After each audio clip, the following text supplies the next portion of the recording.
What's going on, everybody? I'm Noah here. Obviously, not Max Dean. Max has some family stuff that he's taking care of, doing some dad duty, doing some husband duty. So shout out to Max. But yeah, with me here, we got as usual Nick Merriam. Nick is our director of draft content here, and we also have Kyron Samuels. Kyron Samuels is our offensive line expert and our insider. What's going on, guys? How you guys doing? Doing pretty good, man. Glad to be back. I do this every once in a while on a show. I want to breach a topic really quick while we have like 5 minutes at the beginning, just because I think Kyron will appreciate this, and I'm doing really well. I'm writing an article about this. Audi Field sits 20,000 people. The DC Defenders had 16,000 people in that stadium yesterday. Hey, man. They had 12,000 the week before. The only team that saw growth attendance-wise, week 1 to week 2, or first home game to second home game. And I just think personally, it means a lot about the development of football in Washington, D.C. right now. I think there's a lot of things you could take away from it. Social media is crazy. Like, there are all these promotional accounts getting people at the games. Very positive things. And I just super happy to see it. It was an awesome game to see Sunday. And I hope we get more of it because it's trending in great direction right now for that franchise. Absolutely. That was really, really cool to see. I mean, it was not like DC is a very, big city. There's a lot of stuff to do. There's plenty of things you can do besides go watch an XFL game at, noon on a Sunday. You go have, brunch with your family. You go to church. There's just so much you could do. And everybody chose to go do that. So to see the growth, and they're actually really good. They're 3-0 now. They're finding ways to win ball games, and they're very entertaining.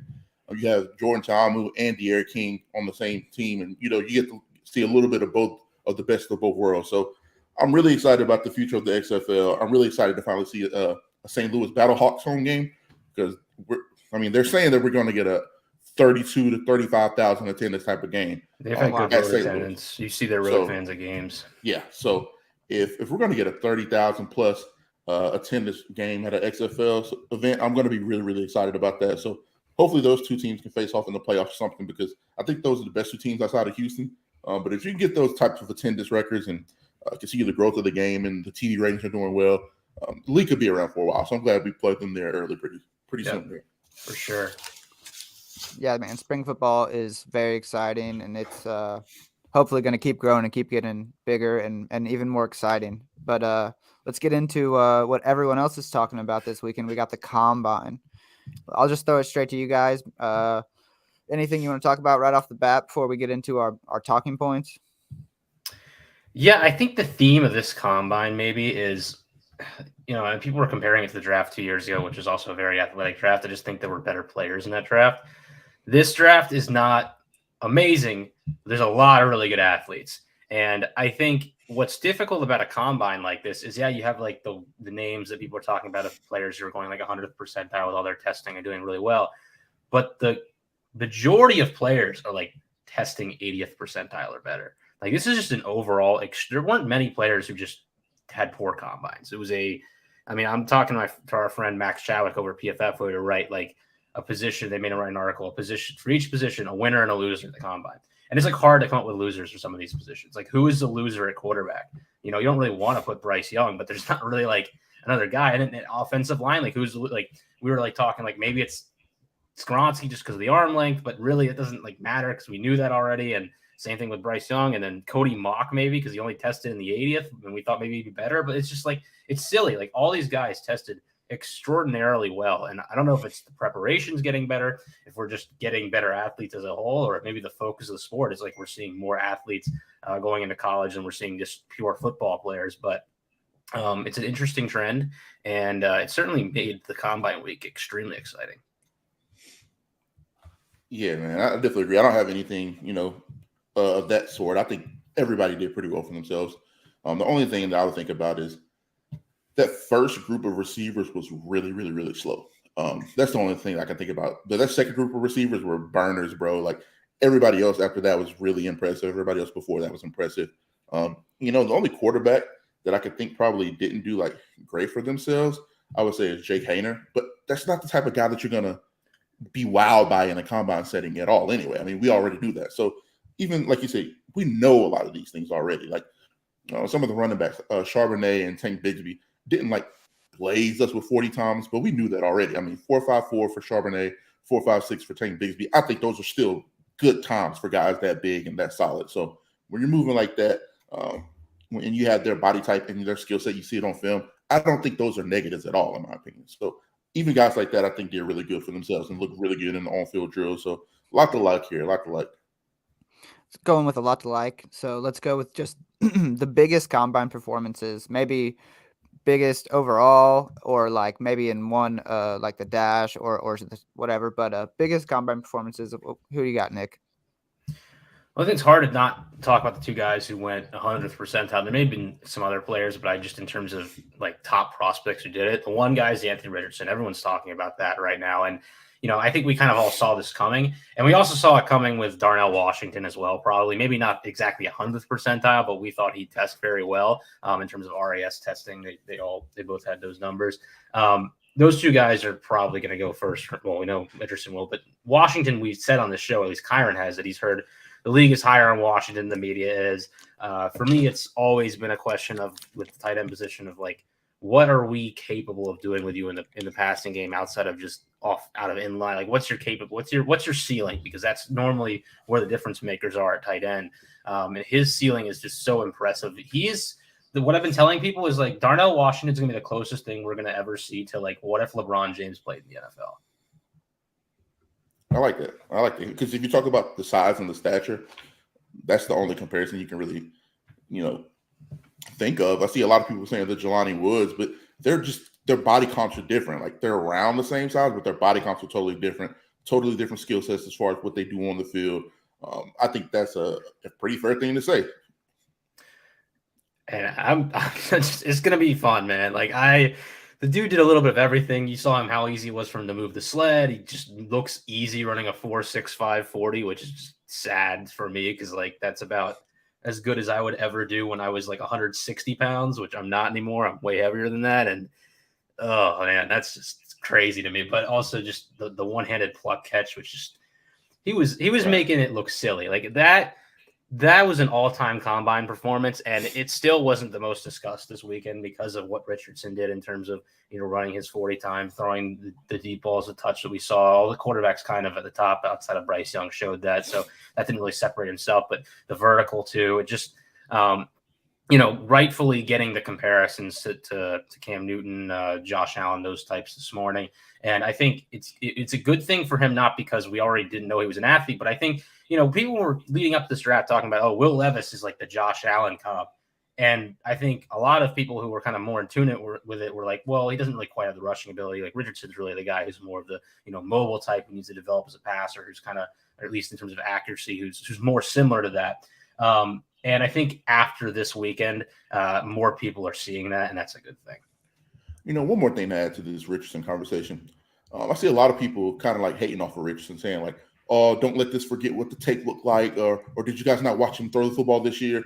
And I think it's the contrary. I think people have gone back and watched this tape now. I think people have gone back and seen how good of a processor he is, how good of a decision maker he is most of the time.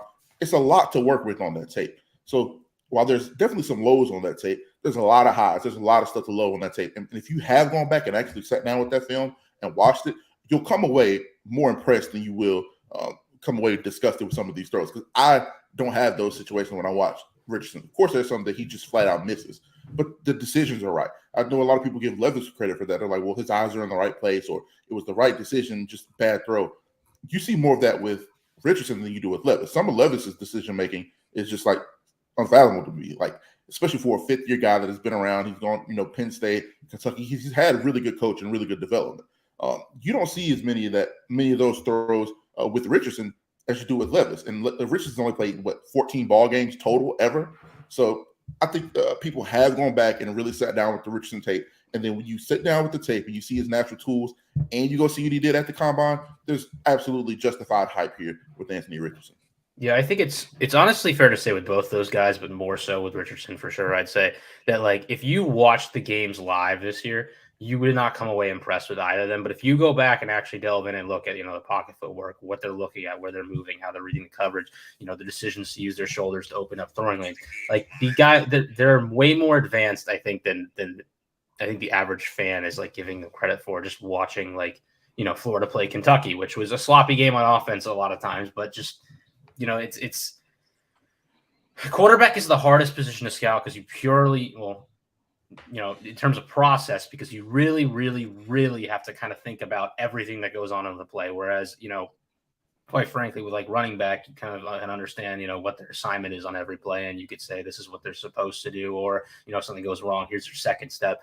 Quarterbacks, there's any number of decisions they could be making. You have to figure out what the coverage, the protection is, and watching that live, there was one guy at Sports Info Solutions who was able to chart an NFL game live. And that's crazy. That takes 6 years of practice. Like it's just not possible to know what's going on the first time you scroll through a play every time. Yeah, 100% agree. 100%. Yeah. So biggest performers out of the way. Now we got anybody that surprised you guys either positively or negatively. I don't want to like talk bad on Jalen Hyatt. I just thought he would run faster. But 4-4 at the end of the day, like it's a good time. And the teams are going to be high on him for a reason, just because, with his like size as well, like an ability kind of to get off of physicality. Like he's not going to be hurt too badly by that. I don't know if he goes first round. Just got some breaking news here. Really? Yeah. Saints are closing in on a deal with Derek Carr. So the first quarterback domino started to fall, which is this is a big hit for the Jets. This is a big hit for the Bucks. A lot of teams that we thought were going to be in the running for Derek Carr, if they whiffed on Aaron Rodgers, are kind of out in the blue now. So this is pretty interesting. I think it changes a lot about the quarterback, the draft situation too. A lot of those teams may be looking to trade up now. So didn't mean to cut you off there, but breaking news there for sure. So we should talk about that. Yeah, for sure. I mean, it'd be interesting to see like how New Orleans is kind of making that work. I would have to imagine the contract might have a low guarantee like right off the bat, but because I think there was a report yesterday saying the Jets maybe had emerged as kind of the front runners, but they weren't all the way in because maybe Rodgers would be available, which it would be interesting if they were holding out because of that. And then Rodgers isn't actually available and they just kind of get screwed a little bit. But New Orleans was the first team to kind of show interest of that group. So it's not shocking to me that they were able to finish a deal maybe earlier. But they needed a quarterback. They're organization that is always trying to contend. They do all they can to be a playoff team every year. And this is the type of move you make aggressively to try and be that in that situation. Yeah, I mean, with Tom Brady going, the division's wide open. The Saints still have a top 5 to 7 defense. I think it's even better if you have a decent offense to couple with it. It obviously makes the defense's job a lot better. So they have a lot of guys under contract on defense. Mike Thomas, there was some speculation about him retiring and whatnot, but with that dead cap hit, there's no way he's going to turn that money down. There's no way anybody else is going to trade for him in this situation. Mike Thomas is going to be back. We don't know the situation with Alvin Kamara. I mean, that's another big domino with that team. But I'll talk about here in a second. But there's a couple guys in the draft that they could look to couple with Derek Carr and the rest of that offense that could be very, very intriguing as far as replacing a guy like Kamara and keeping the same production. So the Saints are in a really good spot in my opinion. I don't know how serious I take them as, contenders to win a Super Bowl, but to win the division, get into the playoffs, and then be hell for anybody in the playoffs, that's where I would have them at right now. Listen, it's way too early to start doing projections. We don't know the draft. We don't know what the rest of the free agent deals look like. But the simple addition of Derek Carr, quarterback, gives me 10-7, 11-6 hope for that team, especially in that division. So if you're a Saints fan, you got a lot to be excited about right now. For sure. And they have the best answer for quarterback right now of any of those teams in the division. That's saying a whole lot, but it's week one. They're locked in on Carr. He's going to be their guy, and they at least have someone they can rely on. Much better defense than he had in Vegas, but I think the offensive situation is kind of similar. I mean, they have a couple nice pieces at receiver. They're not super deep. They don't have Darren Waller. That's maybe the one glaring thing, but they have a running back they're kind of trying to figure out if he's going to be there or not. Who's very good at an offensive line that is capable of playing well, but has kind of had some holes and depth issues as well. So it might not be that bad of a transition for him just because of what he's working with, but we'll see. I'm pretty happy as a Colts fan to not be signing Derek Carr just to make sure that we're going to move on. I really want to get a rookie quarterback, and you guys, along with a lot of other people, have got me on the Richardson train. Definitely, if Houston takes either Bryce Young or Stroud, and then I feel like there's still going to be some trading up in that top picks. But I'm happy, I think, with the third best quarterback, honestly. Yeah. Before we get back to the biggest surprises, I did want to say something about the best performers because I didn't really get a chance to give the guys that I really thought stood out. I really, really was impressed with Darnell Wright and Matthew Bergeron. The testing was good and whatnot, but on the field drills, I think, are way more important for offensive linemen, especially, in a combine type setting. There was a couple other guys that I'll shout out that looked pretty good. But if we're talking about guys that flash, that pop, even Joe Thomas, Sean O'Hara, Taylor Lewan, the guys that were there for the NFL Plus Players channel, we're talking about how much they just popped off the screen. So it was really, really cool to see those guys get out there and take advantage of their opportunity. And I think that, listen, DeJuan Jones ran a pretty freakish 40 time, but 40s don't really matter. I mean, it's really cool to marvel about it and talk about it. But if we're talking about actual stuff that translates,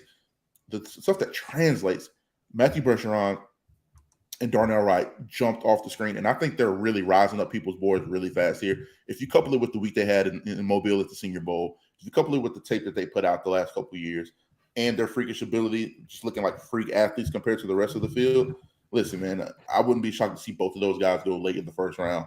And it'd be justifiably so. I think they're both that talented. I've seen a lot of tackle perspectives look like they move out of the middle to late second round, moving all the way up, getting close to the first round, which another bad thing for the Colts. I was really hoping to steal one of those guys kind of with our second round pick. Right. I think we'll be there. I'm interested to see who, because I think the tackle class is that deep. I don't think there's a ton of top end talent, but I think it's very deep if you're talking about mid to late first round talent that you could probably get in the early second or mid second round. I'll be interested to see who trades up and gets one of these guys at the end of the first round, because I think it'll happen. Especially some of these teams that are taking quarterbacks early that have some extra picks. I wouldn't be shocked to see some of these teams trade back up, or teams trade down to acquire more picks or to take a guy like that, a Bergeron late. So I'll be really, or even a guy that I thought impressed me, Steve Avila, looked really good in the on-field drills yesterday. So I thought that those guys did a lot for themselves over the last couple of weeks, and it'll be interesting to see who really loves them and trades back up, or even takes them in a spot that we maybe think that might be a little too high for him. I see Osiris Torrance mocked as high as 12 now, which I think is fine for him because, I'm an offensive line guy, but we haven't seen him mocked that high at all. So a lot of people are doing a lot for themselves, especially on the interior of the offensive line and in the tackle position, to really make a name for themselves. So I'm excited to see how this shakes out. Yeah, I would like to grab one of those guys for the Colts, someone in the guard or the tackle position. But going back to Nick, talking about someone that negatively surprised him, you want to keep going on that train of thought there, Nick? Yeah, the one that really disappointed me, because I was high on this guy at the beginning of the year, was Andre Carter. He just has not had a good go of it in terms of the pre-draft process at all. And I still think he's a guy that I am taking at least on day 2 and hoping that the game tape shows up in the NFL. But we kind of saw at the Senior Bowl, maybe his body wasn't quite ready for the NFL players yet. His needs to fill out his frame a little bit, not a defined position yet. A guy that you're probably going to have a projection and develop year 1 before you really stick him on the field. And then, the combine, you're kind of hoping that the guy shows something. I didn't think he was going to maybe blaze the 40, but I thought maybe he'd have decent time. Maybe just, have an explosive test or something that he was going to do well. And he didn't really do – he did well in his jumps, but outside of that, it was kind of a middling performance. And I'm more worried for him because I think the NFL is going to look at that and just be like, he's just another decently athletic edge rusher who doesn't maybe have the final year of production, because this year he kind of wasn't as good as he was 2 years ago. I still want to take him relatively high, but I'm worried the NFL will not. Luckily for him, all you need is one team to like you. And I think he has a team like Patriots written all over him, somebody that can get him there, develop him, that is known for taking guys that don't have the best measurables or testing skills. And, I think that he'll be fine in terms of where he lands. It's just all on him.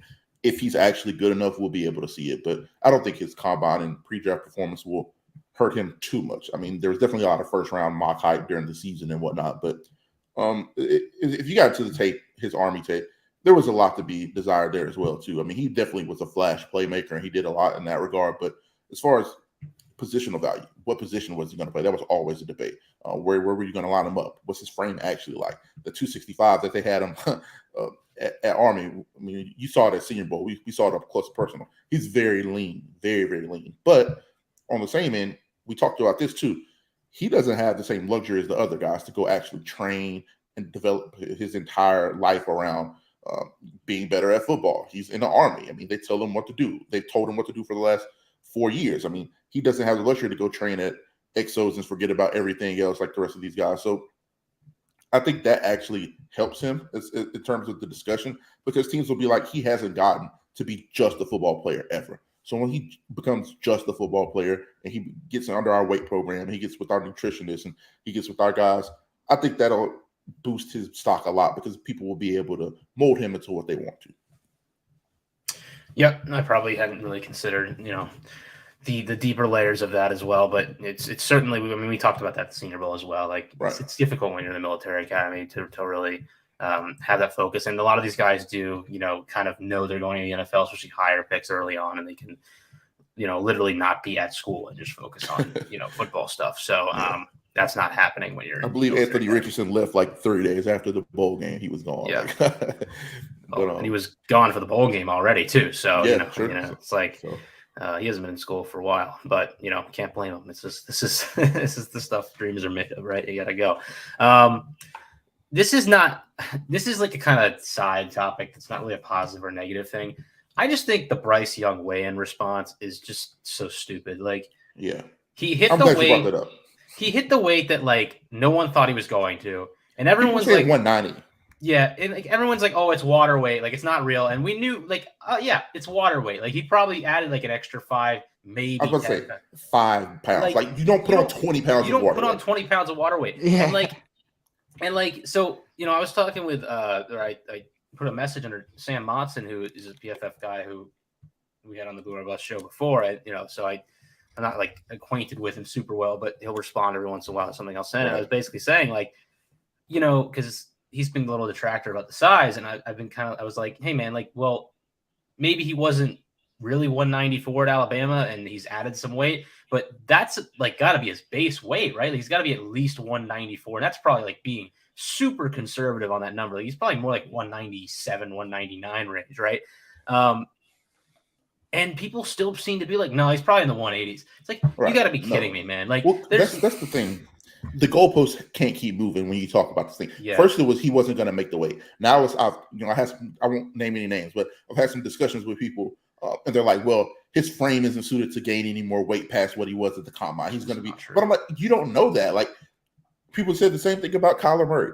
Do people remember how thin Russell Wilson was? Obviously, they have different frames, but Russell Wilson was 5'11", 204 pounds at the combine. Bryce Young weighed in at 5'10 and a half. 204 pounds at the combine. Like, these guys are young, man. Like, these guys are really, really young. Do people remember how thin Lamar Jackson was coming out? Obviously, we're talking about two different types of player, two different athletic builds. But the point is that all these guys, Drew Brees included, all these guys added weight over time, added weight successfully over time. Were very good football players. Kyler Murray was 207 pounds. He's like 225 now.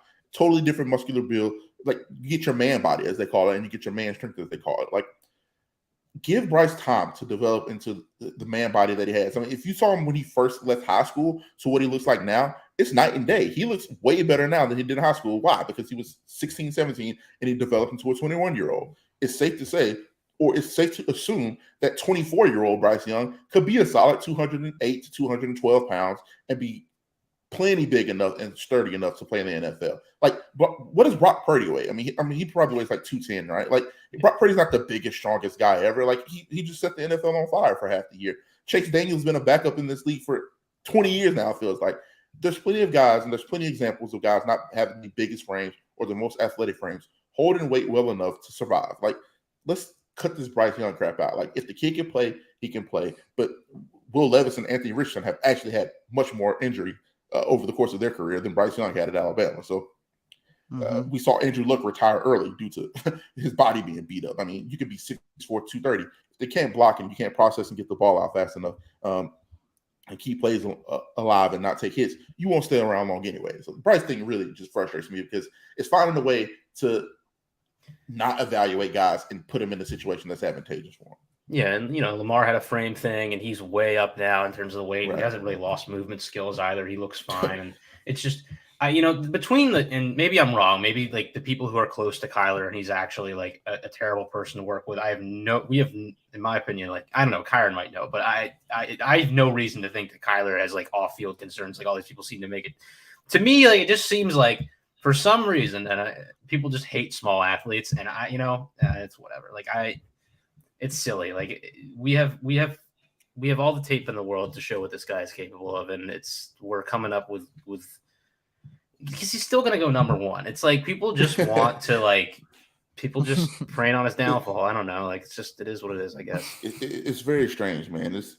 It would be different if he was like the first of his kind. But like I just said, there's plenty of examples over the last 10 years where we've seen guys that have very small frames, very short, come in and do very well. I mean, Drew Brees, Kyler Murray, Russell Wilson, even Tua Tagovailoa he's 5'11" and a half, 6 foot. Like that's what he is. He's not a tall guy at all. Like there's plenty of examples of guys being able to be productive in the NFL with this size. And even a guy like Tua, like he's had some freak injuries, but that first year was crazy. Like he got hit so much, he broke his rib. That's not a really injury you can prevent by being any bigger or smaller. Like that's just not blocking. And then the concussion thing is the concussion thing. Like that's just, you get Andrew Luck had a bunch of concussions. It's just a freak accident. But other than that, I mean, we have plenty of examples of guys of smaller statures and sizes being very productive and lasting in the league. I just don't understand the discourse. I get it's engagement season and everybody needs something to talk about, and you got to have content, but talk about something else. Let's talk about some of these excited guys. Like, talk about what the heck Jahmyr Gibbs did. Like, he's somebody that surprised me. Not that I thought that he would test poorly or he wouldn't look good in on-field drills, but he was the best running back out of the group. If we're talking about performance and on-the-field drills, I thought he did the most for himself, and that's saying a lot because we already had him mock late first, early second round type guy, but he looked incredible yesterday. Talk about somebody that surprised me, and it's funny to say that because we already thought he was really good, but just how good Jahmyr Gibbs looked yesterday was very surprising to me. Like, I thought he had maybe the best individual combine performance, all things weighted. Like, I think he did that much for himself. And another guy that I want to give a shout out to that surprised me, and most of my surprises are in the running back group, Evan Hall tested a lot better than I thought he would, and he looked a lot better in on-field drills than I thought he would. So big shout out to Evan Hall as well, running back out of Northwestern. Turned a lot of heads at the Senior Bowl. I wasn't as huge on him in the Senior Bowl, but a lot of people loved it. But to see what he did yesterday was pretty impressive to me. Yeah, it was an impressive. I mean, it continues to be an impressive running back group. The Gibbs 40 time for me is going to be something that I expect the NFL is going to jump on like alone. Just, we saw his burst and ability to just kind of like have these breakaway touchdowns in college, and that's going to happen in the NFL too. And it's extremely valuable. And, it's the reason Dalvin Cook stays in the league today because he still has that burst once he breaks through the line of scrimmage to, go the distance. Gibbs has that. He's going to be a top 40 pick minimally in this draft just because of that. He's a special running back talent, and I think it'll be exciting to see how he's used in the NFL because I think there's a lot of different ways you could turn that guy into a stud. 100% agree, 100%. Anybody else that kind of surprised you? Yeah, I mean, Jackson Smith and Jigba didn't run the 40, and everyone was all up in arms about it. And then I thought his burst was good. I thought if he ran the 40, his 10 split would look good, and his long speed would be crappy. I didn't expect him to test amazingly in everything, except for the 40. Bro, did you see his shorter time? 3.93 or something insane like that. I mean, come on. I already thought he was my wide receiver one, but after that testing, and he looked really good in the gauntlet. He looked good. He made some crazy catches with CJ Stroud. CJ kind of led him a little bit. I think he probably was, half-assing the route a little bit, just being smooth at the combine. And he had to dive for a ball, but he dives and gets both feet in and pro taps it. It's just little stuff like that I thought he had a really, really, really good day. And that's another guy. I'll talk about him in a second, but CJ had a hell of a day. And I think not enough people are talking about him. I felt this way through this entire pre-draft process. But Jackson Smith and Jigba was definitely one of the guys that stood out to me as far as the testing, and kind of made a lot of sense to me to not run the 40 because there's nothing to gain there. Because he was never going to run a 4.4 flat. He was never going to be a 4.44 type of guy. And that only opens up to criticism and little stuff like that. Do everything else that you're really good at. Go out there, catch the ball from your boy CJ Stroud, and put on a show. And that's what he did. So I thought he used the perfect handbook to get in good graces here. Pretty much, yeah. Thought Keishawn Butte would test better than he did. 40 time wasn't bad, but it's it's the jumps, the explosiveness stuff. He's not a guy who's as big as I thought he was watching him on film, and then with that, it's just kind of I don't know. His landing spot's going to be interesting. I gave him a developmental grade when we did the wide receiver video, and I think that's kind of what he is. I think he's a guy you watch and you think he has the skill set that's highly intriguing, but to me, like, he looks like a high school prospect who gets really highly rated right now. Like, there's intriguing flashes of traits and not much more. And now the testing that doesn't really fully back that up is kind of concerning. I think. I don't think he has like a low floor in the draft. I think someone's going to pounce on him, but it's just it'll be, all the stuff that's going on at LSU too. It'll be interesting what team is like this is a Cowboy guy, right? Like that's where he's going to go, right? which will be a perfect fit for him, and I think he will excel. I'm glad you brought him up because he's super intriguing to me because you put on his tape, especially his 2021 tape, and he looks like a 4.4 flat guy. The explosiveness that we talk about that he lacked in terms of testing. A lot of his tape, you see a ton of that explosion. Go watch the Georgia game this year. He had a lot of explosive plays. I mean, he played some of his best football. Look what he did in the Alabama game. I mean, he played some of his best football in the biggest moments, and especially that 2021 season. You saw Butte as one of the three best receivers in college football at the time. So it's interesting to see kind of how he tapered off a little bit this year, and kind of Malik Neighbors really took the fold as like the number one guy there at LSU, and coupled with his poor testing and the whole drama between him declaring that he was coming back and then leaving 2 weeks later. Like, everything surrounding Butte right now has been kind of a distraction. And then now these numbers are off-putting. Like, he jumped 29 in the vert. Like, I was 330 pounds in my pro day. I jumped 29 and a half. Like, it's kind of embarrassing. Like, I don't even want to say that because I think the guy's a good football player. He'll be fine. But it almost seems like he didn't really prep. It almost. Because, like, Blake Freeland at 300 something pounds jumped 37 in the vert today. I mean, and I don't really, I really want to have this conversation at the end, how important the combine actually is, but I don't think the combine is really dastardly important. Like, it's not crazily important to me, but it matters. We can't ignore it. They have it for a reason. These numbers have translated in, if you look at a statistical standpoint, a lot of these numbers translate. I mean, it just is what it is. That doesn't mean that he won't go on to have a long, successful career, but what you say right there makes a lot of sense. And I hadn't even thought about that or considered that. Maybe he just didn't prep, which is a problem in and of itself. But it looks like he just didn't prep. There's no way he should be putting up those numbers, especially, going through LSU. I guarantee you when he was at LSU, he was not putting up these numbers. He was putting up much better numbers when they do their testing. I guarantee it. So it'll be interesting to see where he falls. But what you just said makes a ton of sense. I could see him in a Cowboy jersey for sure. Yeah. Yeah, and people talk about how this event is a big preparation event. You go ahead. Sorry.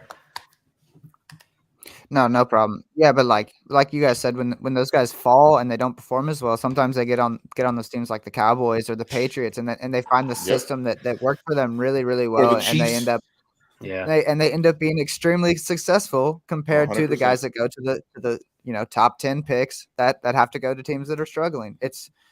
It's wild how stuff like that could work out in your NFL career. It's pretty interesting. For sure. Yeah. Go ahead. You got something that? Yeah, just that we've talked about all these players. We haven't talked about any D-line players, and the D-line was crazy too. I mean, Kancey and Adebawore were awesome as, running 4.6s at whatever size. Ade, 4.6 at 284 pounds. I think they actually caught them at 4.59 was the official time, correct me if I'm wrong. But for a bit of Adebawore, I think it was 4.5 something. Kancey was 4.67.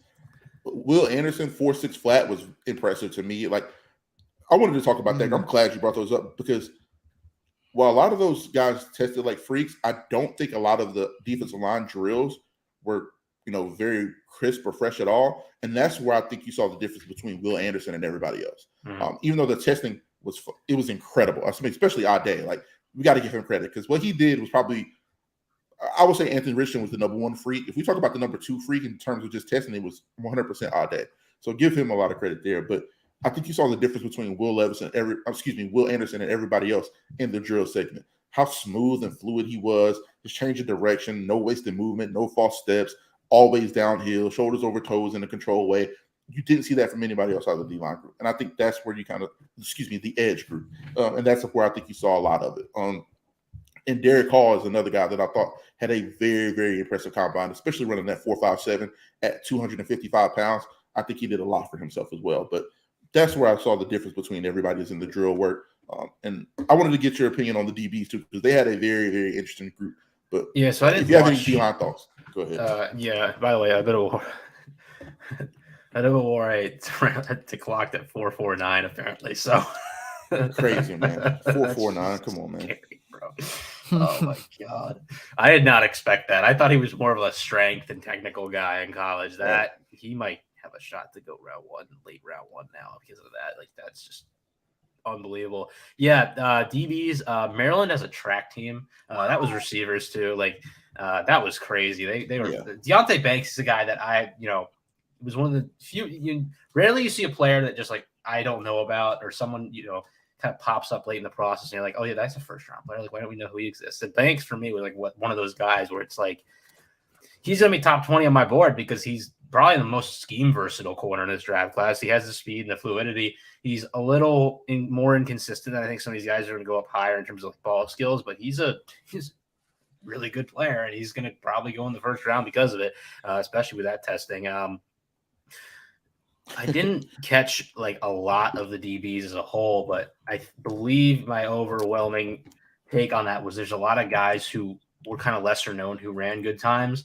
So there's going to be a lot of like kind of flyers taken early day 3 and maybe even late day 2 on guys who could develop because of just traits. And that's always intriguing because you end up with maybe not quite Tariq Woolen types, but players like that who are just, kind of like Julius Brents is a guy who tested really well, has the length, obviously. And you kind of like look at DJ Turner runs like a 4.2 and, these are not bad football players. I don't think they're great football players, but the traits make you think like in the right system that they could end up having really, really high end, especially in a valuable position like corner. There's going to be guys in the 5th round who you're like, that could be a really good player. And that's, what Woolen was last year. So that's fun. 100%. It was really interesting to see that though. Like the lesser known guys running very well. And I thought that the more higher profile guys who looked up, it's kind of a theme here. The higher profile guys didn't test bad. Like a Brian Branch, for example, he ran 4.54, I believe, officially, or correct me if I'm wrong there. I don't remember, but he ran 4.5, which is about what he looks like on film. But when you went on to the on-field drills and you saw the fluidity, even the instincts on the football field in the gauntlet, like, you're supposed to stay right down the line during the gauntlet. He had a better gauntlet than anybody in this draft dang near to me during the combine. But I want people to go back and watch. I tweeted that out. Kind of popped off a little bit, but watch the last ball he caught. Like when it's time to like break on a ball, it's just instincts and you don't even think about it. He was straight down the line the entire time, but that last ball that he had to kind of break on, he jumps on it and he breaks. It was just like little stuff that I had seen on film that already translated to even something as simple as a gauntlet drill. So I think Brian Branch did a lot for himself in the on-field portion. You kind of saw him separate himself there a little bit. And I'm interested to see where you guys think he'll go because I've heard as high as 12. I've heard as low as 28. Like, he seems to be a consensus first rounder, but the variance is crazy when we talk about a guy like Brian Branch, and rightfully so. But I think he weighed in and he measured in a little bit bigger than people thought. He was 5'11". He was, I think he was 198 or around 200 pounds. So he's big enough, and he's a scheme fit for a lot of teams. So I'll be interested to see what you guys think about him. Yeah, I think with a player like that, almost always the teams that are going to be highly interested in him are going to have him as like the second player, maybe at the most, that they really want in the first round. And it's just going to be about like if he gets to the 10th pick at Philly, like is the player they're first wanting to take off the board? And you're just going to have to keep going in the line until like it hits a team where he's like the player we're going to take. And the thing about that is like I think he could go. I had him in the first mock I written going 27 to the Bills. I think he probably ultimately goes earlier than that. That's just kind of how it fell when I was projecting it that time around. But, the Falcons GM goes up there and talks about, how they really, really care about the slot corner and their defensive scheme. And, they put a little peach next to players who are from Georgia on their draft board. And Brian Branch, from Georgia, he's a slot corner. And, it makes me think maybe they will be thinking about, they definitely will be thinking about him at the 8th pick. I don't know if he's their top guy, but, that's where he could end up. And, yeah, if Will Anderson and Tyree Wilson are gone, that you don't feel like reaching for any of those D tackles, I mean, it could be a worse pick to have and couple him with AJ Terrell and some of those guys back there. So that would make sense to me for sure. Yep, for sure. Let's see. Are there any of these questions we really want to look at here that we haven't gotten to yet? Does anyone get too much buzz? I don't know. Yeah, I mean, maybe Kyron would be more into it because, again, I don't know how much social media I was on this week, and I was kind of doing a few different things. But the initial guy for me that I saw from D-line was, I think, the testing from Brian Brissy for me is not like that surprising. And as like, I think we knew that this is who he was. And personally, like, he's a guy for me, it falls in like kind of the 35 to 40 range as a pick.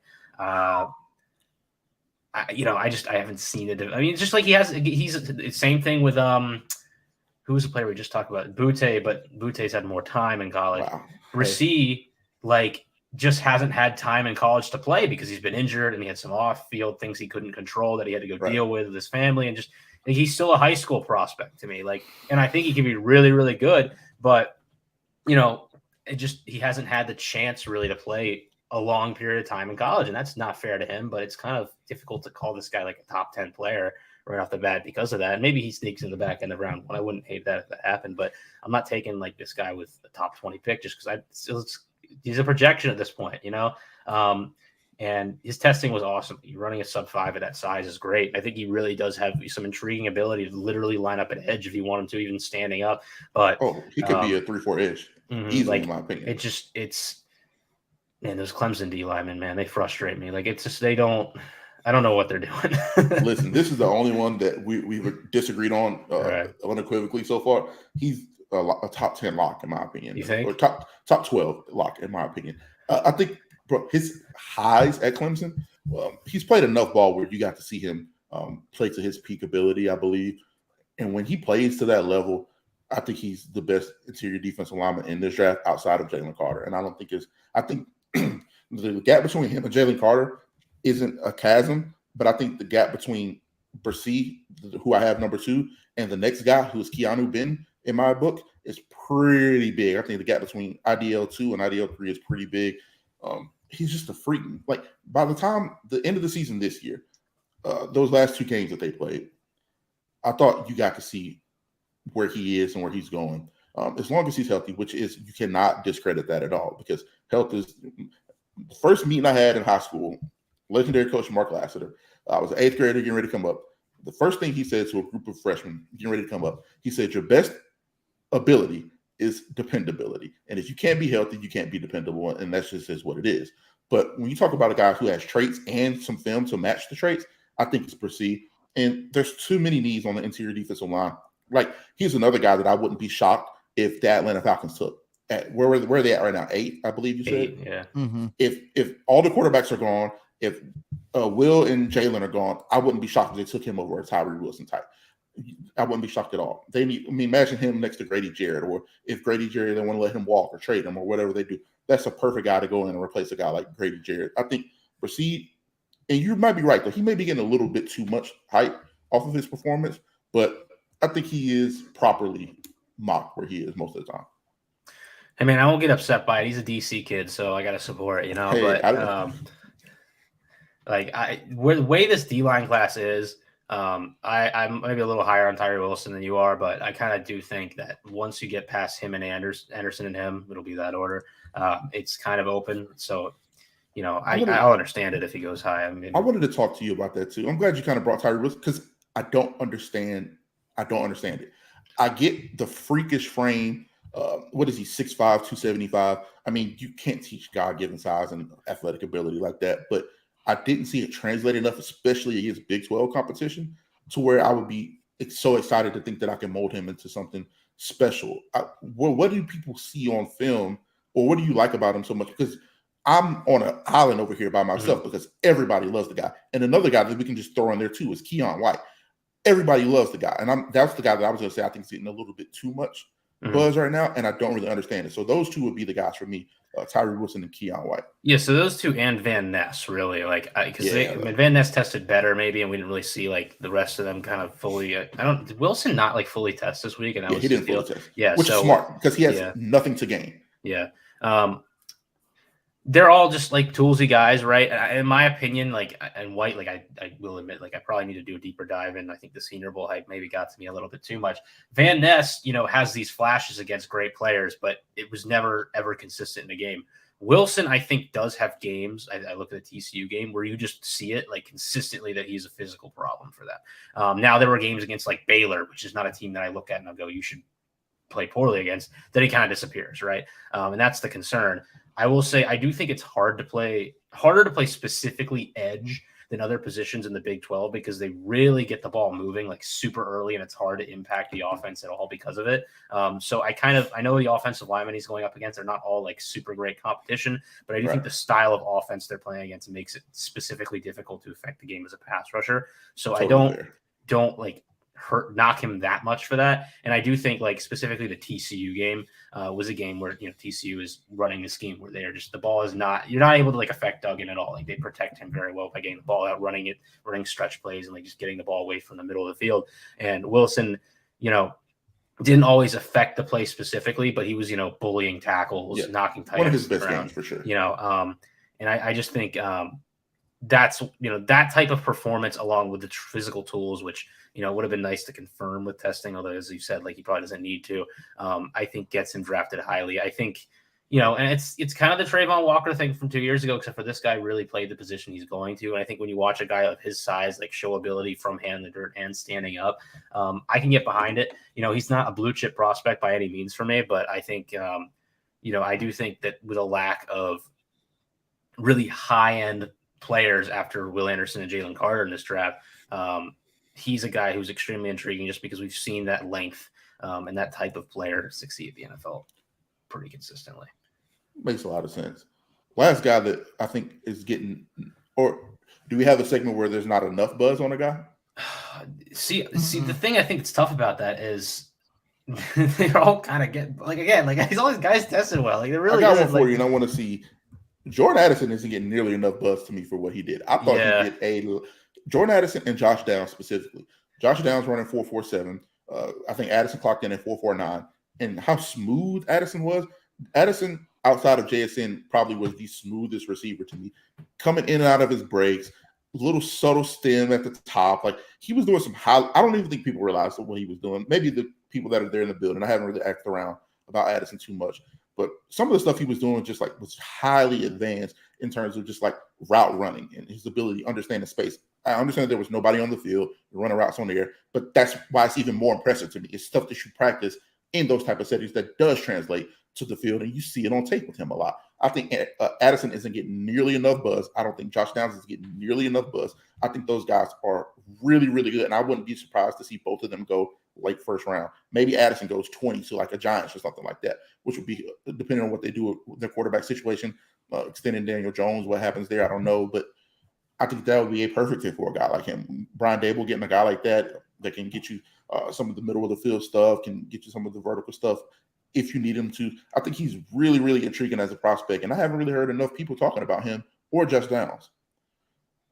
Yeah, and Downs for me is a guy that the more I watch him, the more I really like him as a player. And I think he's probably going to be dinged Elijah Moore style for being like a slot player, but he is a guy that I think like early on is going to be a contributor in multiple ways. I think he can stretch the field, can win underneath. You can use him as a gadget player. North Carolina lines it up in the backfield, use him as a handoff guy, like a bubble screen guy and a blocker even.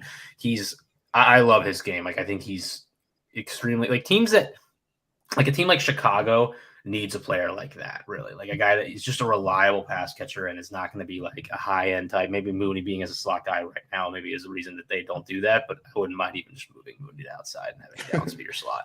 Like I just his game is just safe to me. And Addison is kind of a similar type of player with that, scouting ideal in mind of like, I just don't see how he's not a contributor year one, just the way, the smoothness of his play style, the way he's able to kind of win from multiple levels of the field. And even in his case, I think he has more outside versatility, but maybe lesser route tree, but just, both of those guys, I don't think there's any question as to what they are, what they will be in the NFL. And I have a hard time seeing it not working out for them. 100%. Last guy for me that I don't think is getting nearly enough buzz, and I really want to hear both of you guys' thoughts about it because he's a projected top 5 pick. CJ Stroud. I don't think he's getting nearly enough buzz. And I said this before his combine performance. I think people have severely underrated how good CJ Stroud is, his floor, and how good that he can be. Because unlike Bryce, unlike Levis and Richardson, I think he's the one that has barely tapped into his athletic ability and barely tapped into his potential. You see a lot of flashes with Levis and Richardson. I don't think you got to see as many flashes with CJ Stroud because he was so comfortable in the pocket. I mean, he had a really good offensive line for his level, incredible receivers, but his ball placement, his processing ability, him and Bryce are the two in the draft. They are not scared to throw the ball over the middle of the field. And you see that when you translate to the NFL, that's where people struggle the most, even veterans that have been in the league for years, throwing the ball over the middle of the field. If people really go back and dive into that tape, the Alabama tape, the Ohio State tape, those two guys are fearless throwing the ball over the middle of the field, and their ball placement is impeccable. After the performance he put on just throwing, I think it was smart for him not to test because you're not going to, I mean, come on, compared to Richardson, whatever you would have done would have been, fodder. Nobody thinks about that. But his ability throwing the football, I think he had the best day throwing the football out of all those guys on the field. Why aren't people talking about CJ Stroud as much? Why are people so just easy to throw him to the side in these conversations? I think his upside is higher than all those guys. If we're talking about realistic growth and how they can grow fast in the NFL and develop, I think Bryce is ahead of the curve. I think he's going to be really, really, really good. He should be the first quarterback off the board, in my opinion. But I think the gap between him and Bryce, CJ, that is, I don't think it's that huge. And I think it's a pretty big gap between him and Richardson and Levis. Yeah, no, I agree. And I think you see the people around the league are talking about how he threw at the combine and how it's going to help him a lot. I wouldn't be shocked at this point, even if we end up in a scenario where the team trading up decides to take Stroud number one, just because, I think might check some of the boxes the teams are looking at. I think the beginning of the year for him, and I think, we even saw this to an even greater extent because he's not the physical specimen that Stroud is with Sam Howell last year. People see those first 4 games and he's not fantastic. He was good, not great. And people are kind of get stale on what he is as a prospect. And all he's done since then is get better and better and better and show more and more. And it's kind of sad because it's just you got to keep your eye on these guys. They're clearly this is a guy at the top of the draft class. We've known about it for years. There's no reason why. I think it's died down a little bit. There's no reason why you should have questions about, he's an Ohio State quarterback. Those guys never work out. He never he flashed in the Georgia game. He flashes the combine. He's doing it when he needs to. And I think that's the thing that's really impressive with him is when it's mattered outside of Michigan games, he's looked extremely clutch and he's been able to kind of effectively put his balls on the table and be one of the better players at the combine. Even the Michigan games, there was so much to love in both of those Michigan games. When your defense is giving up 40-plus points both of those games, the Georgia game, when your defense is giving up, he lost 4 times in college. He lost twice to Michigan. He lost to Oregon in his first or second start, and he lost to Georgia. They gave up 40 points in every single one of those games. It's hard to win football games when your team's giving up 40 points. He did have a couple turnovers in those games, but that's just trying to make plays, man. He's trying to stretch the field. They're down double digits in the second half, and he's pressing to make plays. You have to try at least. I don't knock those games. Those games are really good performances against good defenses to me. The only one that I think that he actually struggled in and probably was maybe one of the reasons that they lost was the Oregon game. Those 2 Michigan games and the Georgia game, he played really good football. Even those games, I think people put too much on CJ Stroud and not enough on the defense. So I love CJ Stroud as a prospect. Like you said, I wouldn't be shocked if he goes number 1. Yeah, the Oregon game was the second game. And I remember the Minnesota game he wasn't amazing. He was good. People kind of credited the receivers for it the week before. And it's just silly because he's a high school recruit, and the expectation for him coming in was to be the greatest player ever. And I just, he's not the greatest player we've ever seen, but he's still good enough to be a top 5 pick for sure. Really just good, silly.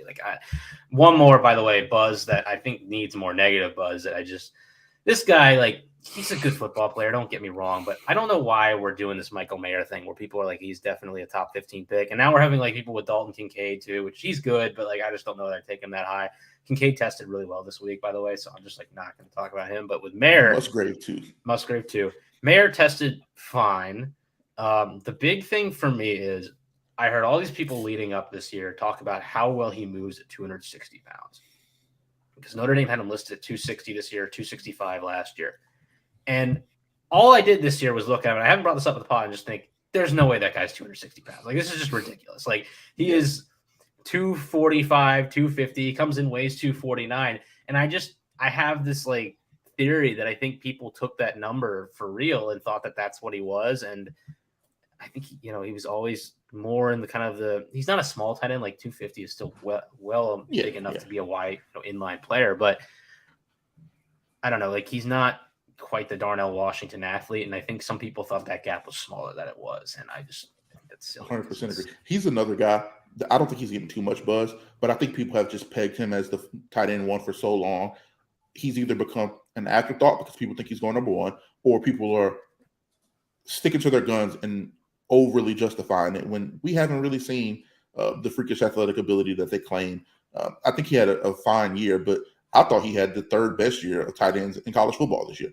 I thought Kincaid and Brock Bowers were better, and I thought that Darnell Washington was probably more impactful because Darnell Washington didn't have as many, down the field opportunities. He wasn't the number one guy in terms of targets, but if you watch the games, the Georgia games, his catches were impactful. A lot of third downs, a lot of early down, keeping the sticks moving. I'll go back to the Missouri game specifically. They do not win. They lose that Missouri game on the road at Missouri without Darnell Washington that game. He bailed them out time after time again, big catches on third down when they needed it. When Stetson Bennett was really struggling, they weren't able to run the football.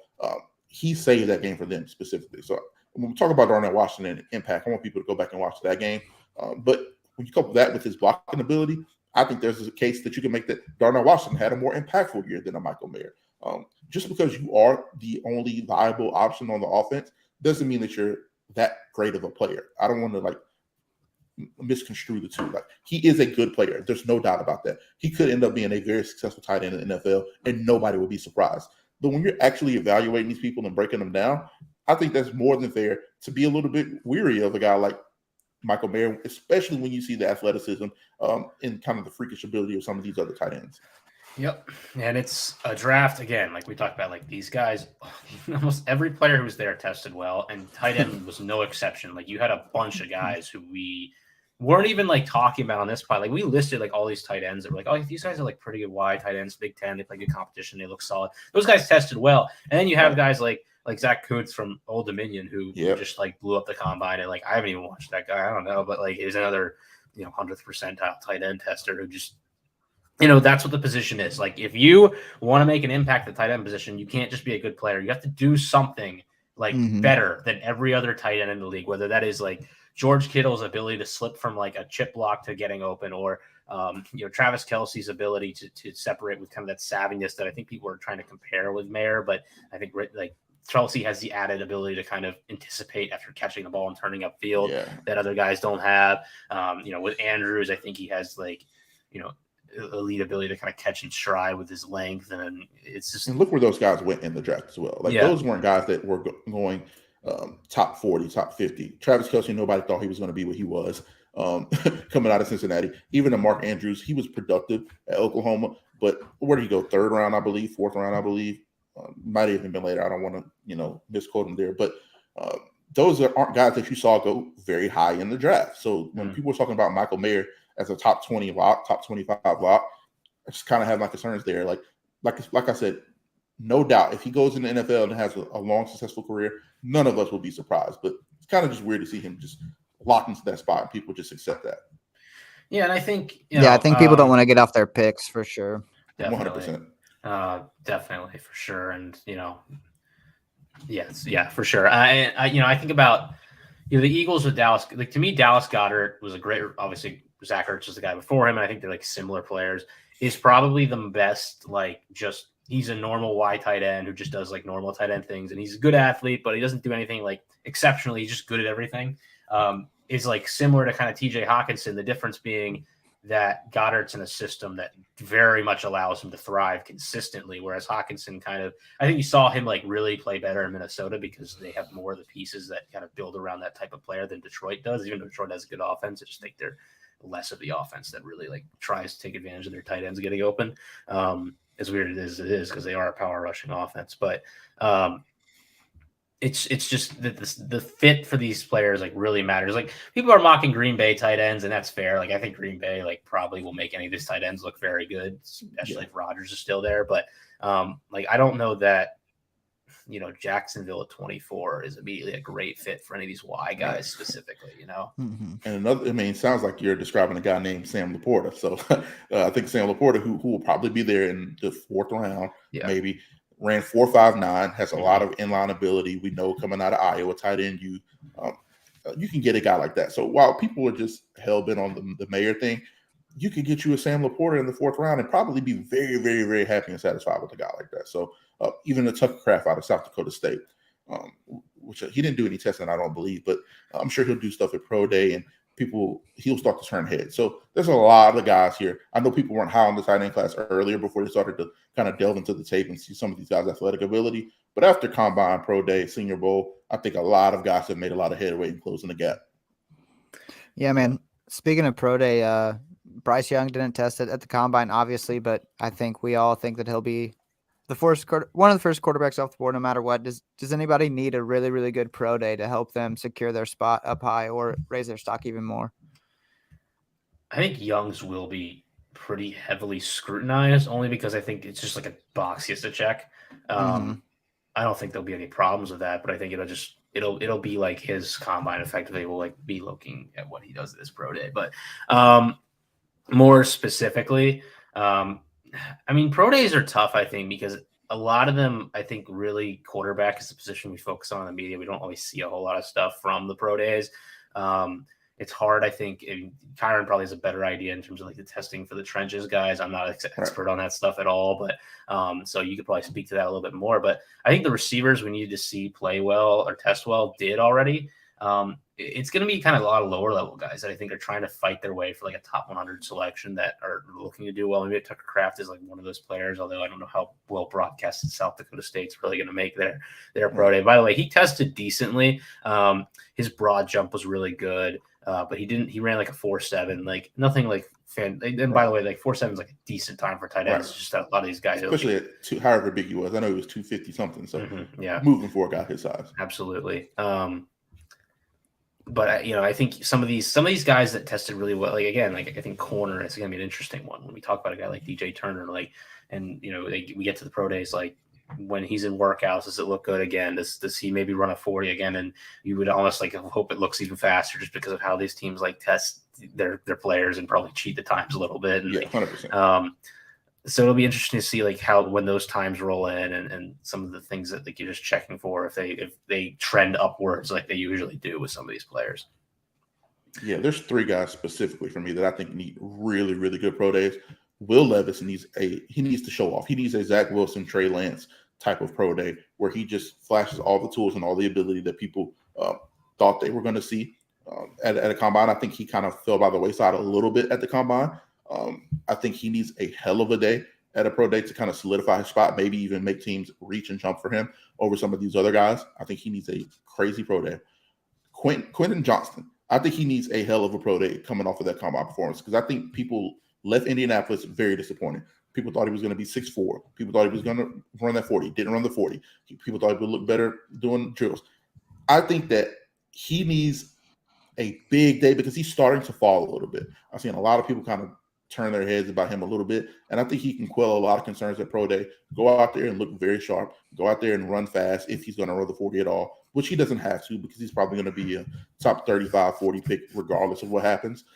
But if we're talking about getting back into that mid-first round area, I think he really, really needs a strong Pro Day. And another guy who I think needs a strong Pro Day is Chris Smith. Didn't run very well. He ran 4.62. And we can kind of throw Jamie Robinson in here as well. Jamie Robinson ran 4.6 flat. Those are guys that we probably thought would run a little bit better, but they came in undersized. And I think they could do a lot for themselves in a Pro Day setting, kind of getting there and getting in their home field, being very comfortable, and showing a lot of the instincts and a lot of the athletic ability and the fluidity that we didn't really get to see because they're matched up against 100 other guys at the Combine. But if we're talking about guys that can really boost their stocks and who need a good Pro Day, I would definitely say Will Levis, Quentin Johnston, Chris Smith, and you can throw Jamie Robinson in there from Florida State as well.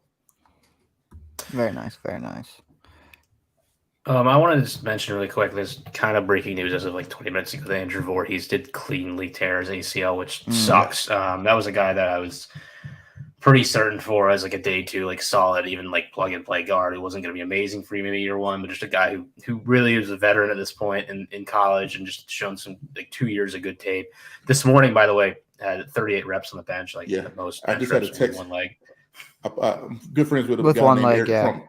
Yeah, I'm pretty good friends with a guy named Eric Cromenhawk, played tight end at USC, and he played with the Chargers for a while. Now he's in med school now. He's going to be a doctor. So talk about a transition going from USC NFL tight end to med school doctor. But he was saying that he thought Voorhees was going to put up. He said he saw him do 45 at USC, which which we could probably guess that if he had his leg to kind of drive through a little bit more and push off a little bit more, because people don't understand how much core and like your legs and being able to kind of balance yourself out affect your bench press.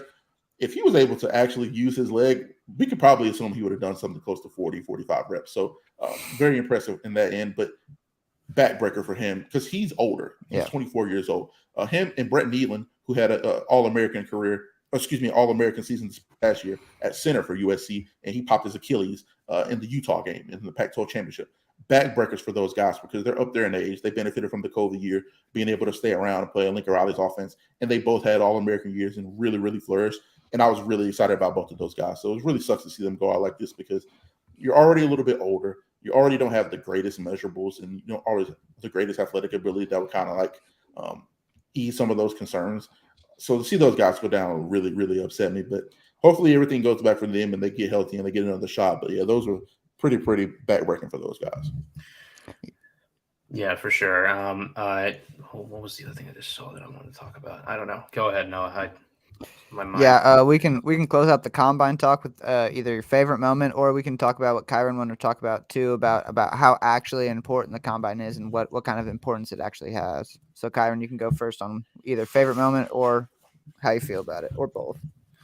Okay, so my favorite moment was watching Coach Jeff Stoutland, legendary coach, coach these offensive linemen up in these offensive line drills because it was hilarious to see. He was coaching his ass off. I mean, guys coming off of a Super Bowl appearance, best offensive line in football the last 3 years.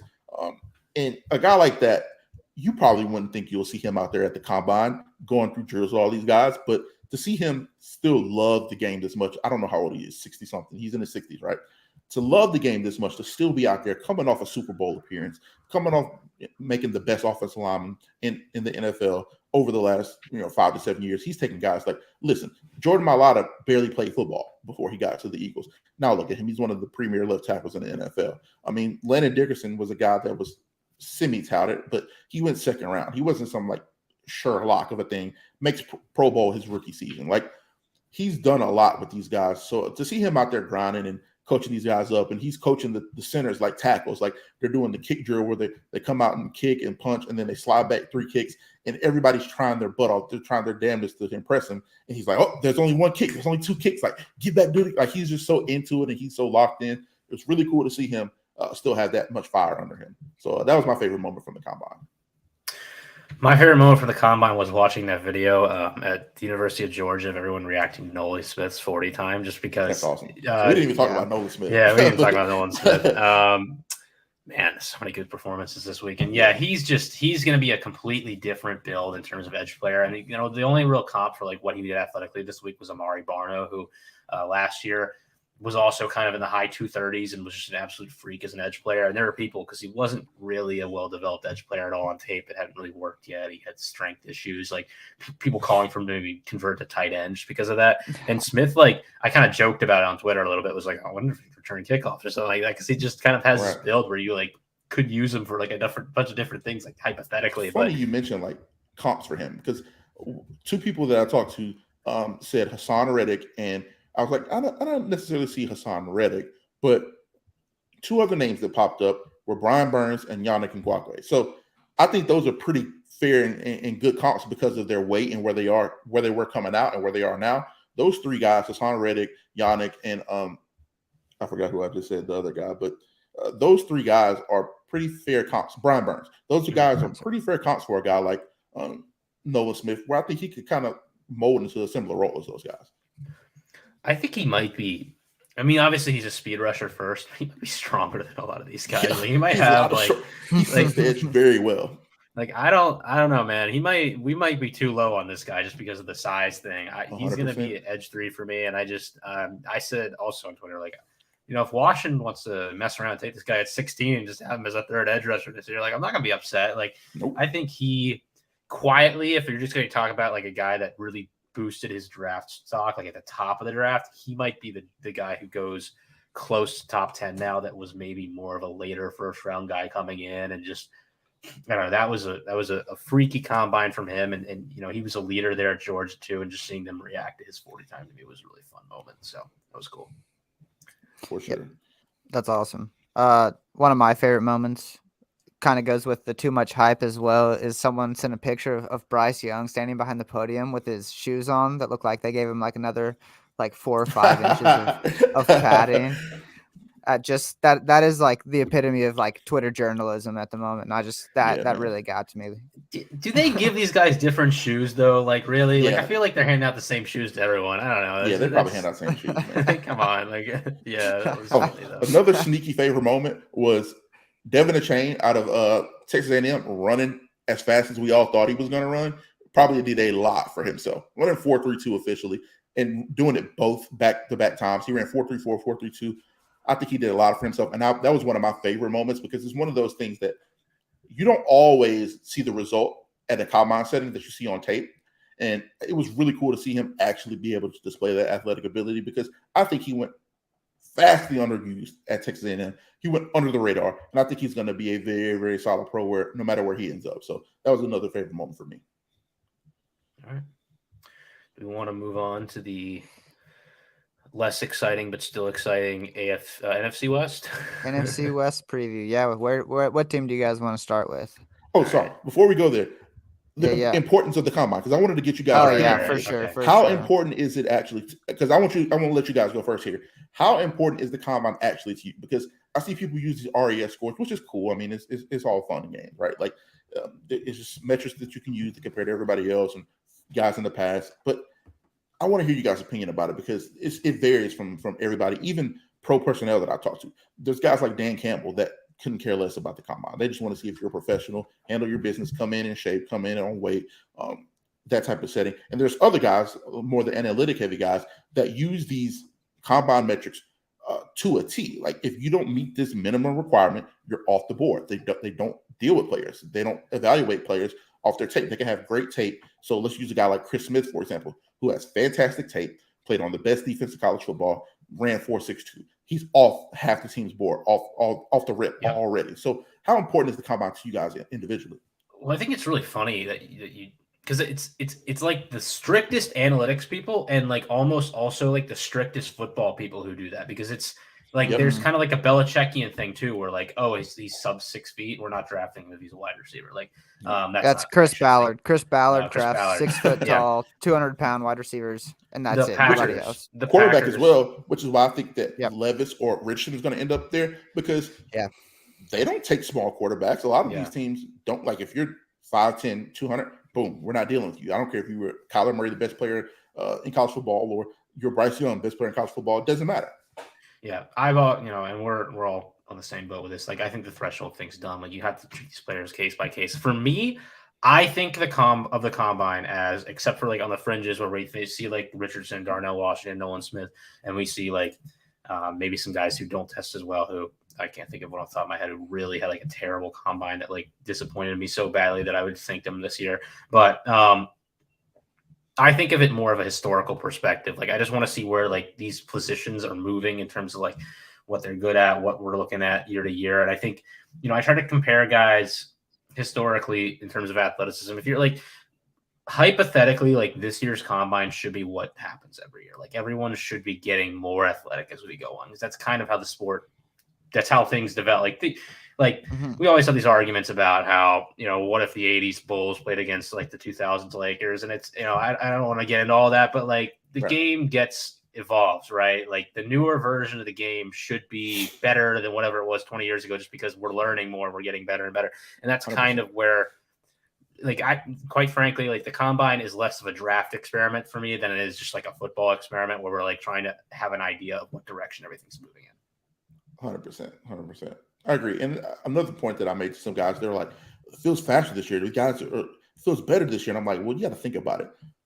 This group of kids has been doing this since they were 12 years old now. It's probably the first generation of kids, the last 2 or 3 years, and especially going forward, where these guys have been training for this moment since they were teenagers. I mean, that's just IMG Academy. Look at what those guys do down there in Florida. They literally take the best players around the country, give them scholarships.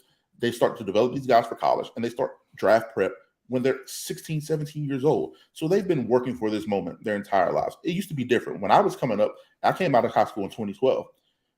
When we went to camps, we didn't do a ton of testing. We did one-on-ones for 2 hours. Like, get on the field, let's see what you guys are about. They did 7-on-7 for 2 hours. Now these guys are doing nothing but strict testing. You do a couple reps of one-on-ones just to see if you can move a little bit. But they're training for this moment from the moment that they're teenagers, like especially the high-profile guys. So I do think, like Nick said, you'll start to see it become more and more impressive as we get on. Yeah, and I think the kind of the buzz about like how players honestly the interviews with the media for me I think is a really interesting thing. And I'm not gonna it's not something I'm gonna like knock a guy if I think he does poorly, but I just kind of like to see what you're like on a mic. Like I want to get an idea of like what person we're dealing with. And there are some people like watching Felix and like Duque Uzoma go up and just talk about pass rushing and just going into such detail was one of the most like fascinating things from that portion of the combine. You really get some really interesting nuggets from that stuff. And it's unfortunate, I think, that like publicly, like this stuff isn't like all sent out because I wasn't in Indy this week. I didn't get to go interview some guys, but I got some things from friends of mine who were there.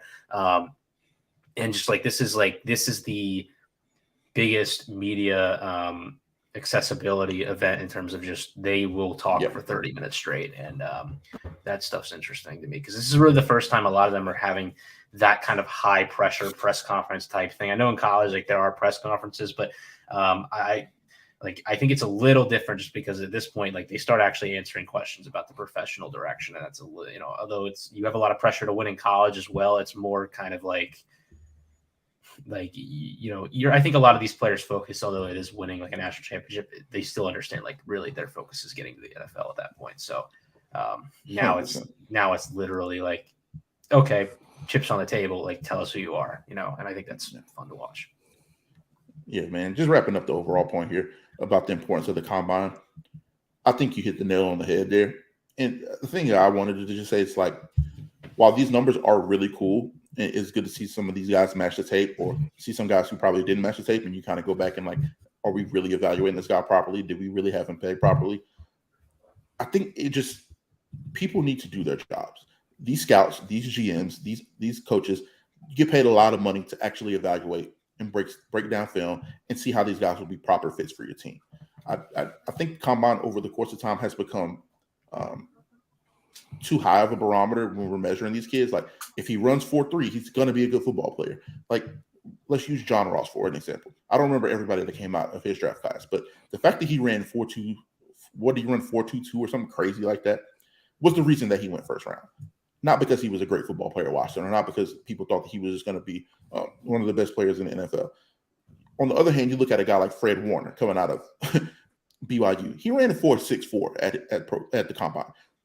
If you run a 4.64 at the combine now, that's considered like a huge knock on you. Like people aren't going to – he didn't go high. I think he went fourth round, I believe. But you saw how it translated, his football ability translated to the NFL.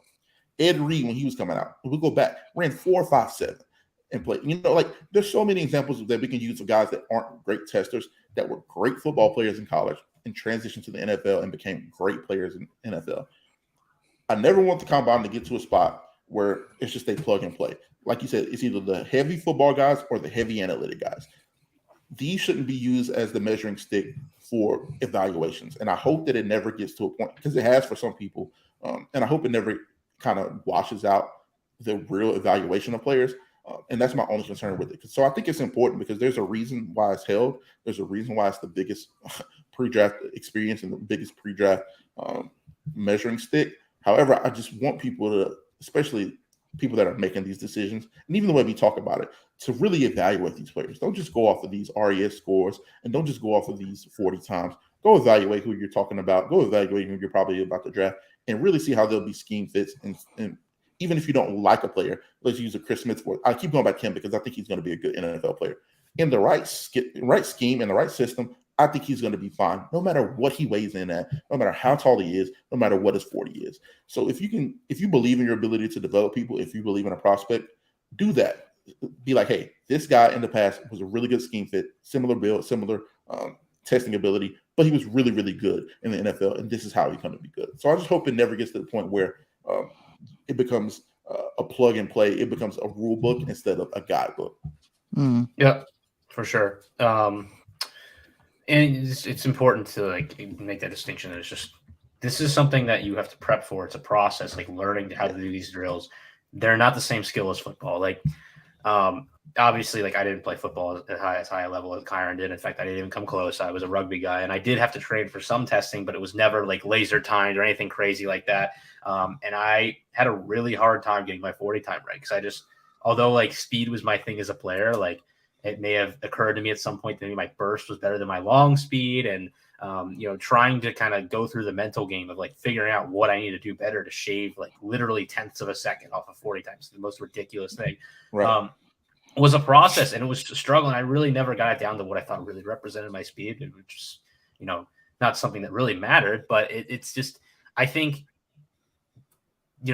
because it's not football specifically, because it's not rugby specifically, like you're not in the same situation where, quite like it's different when someone's chasing you. Like it really is. Like it's just not the same thing.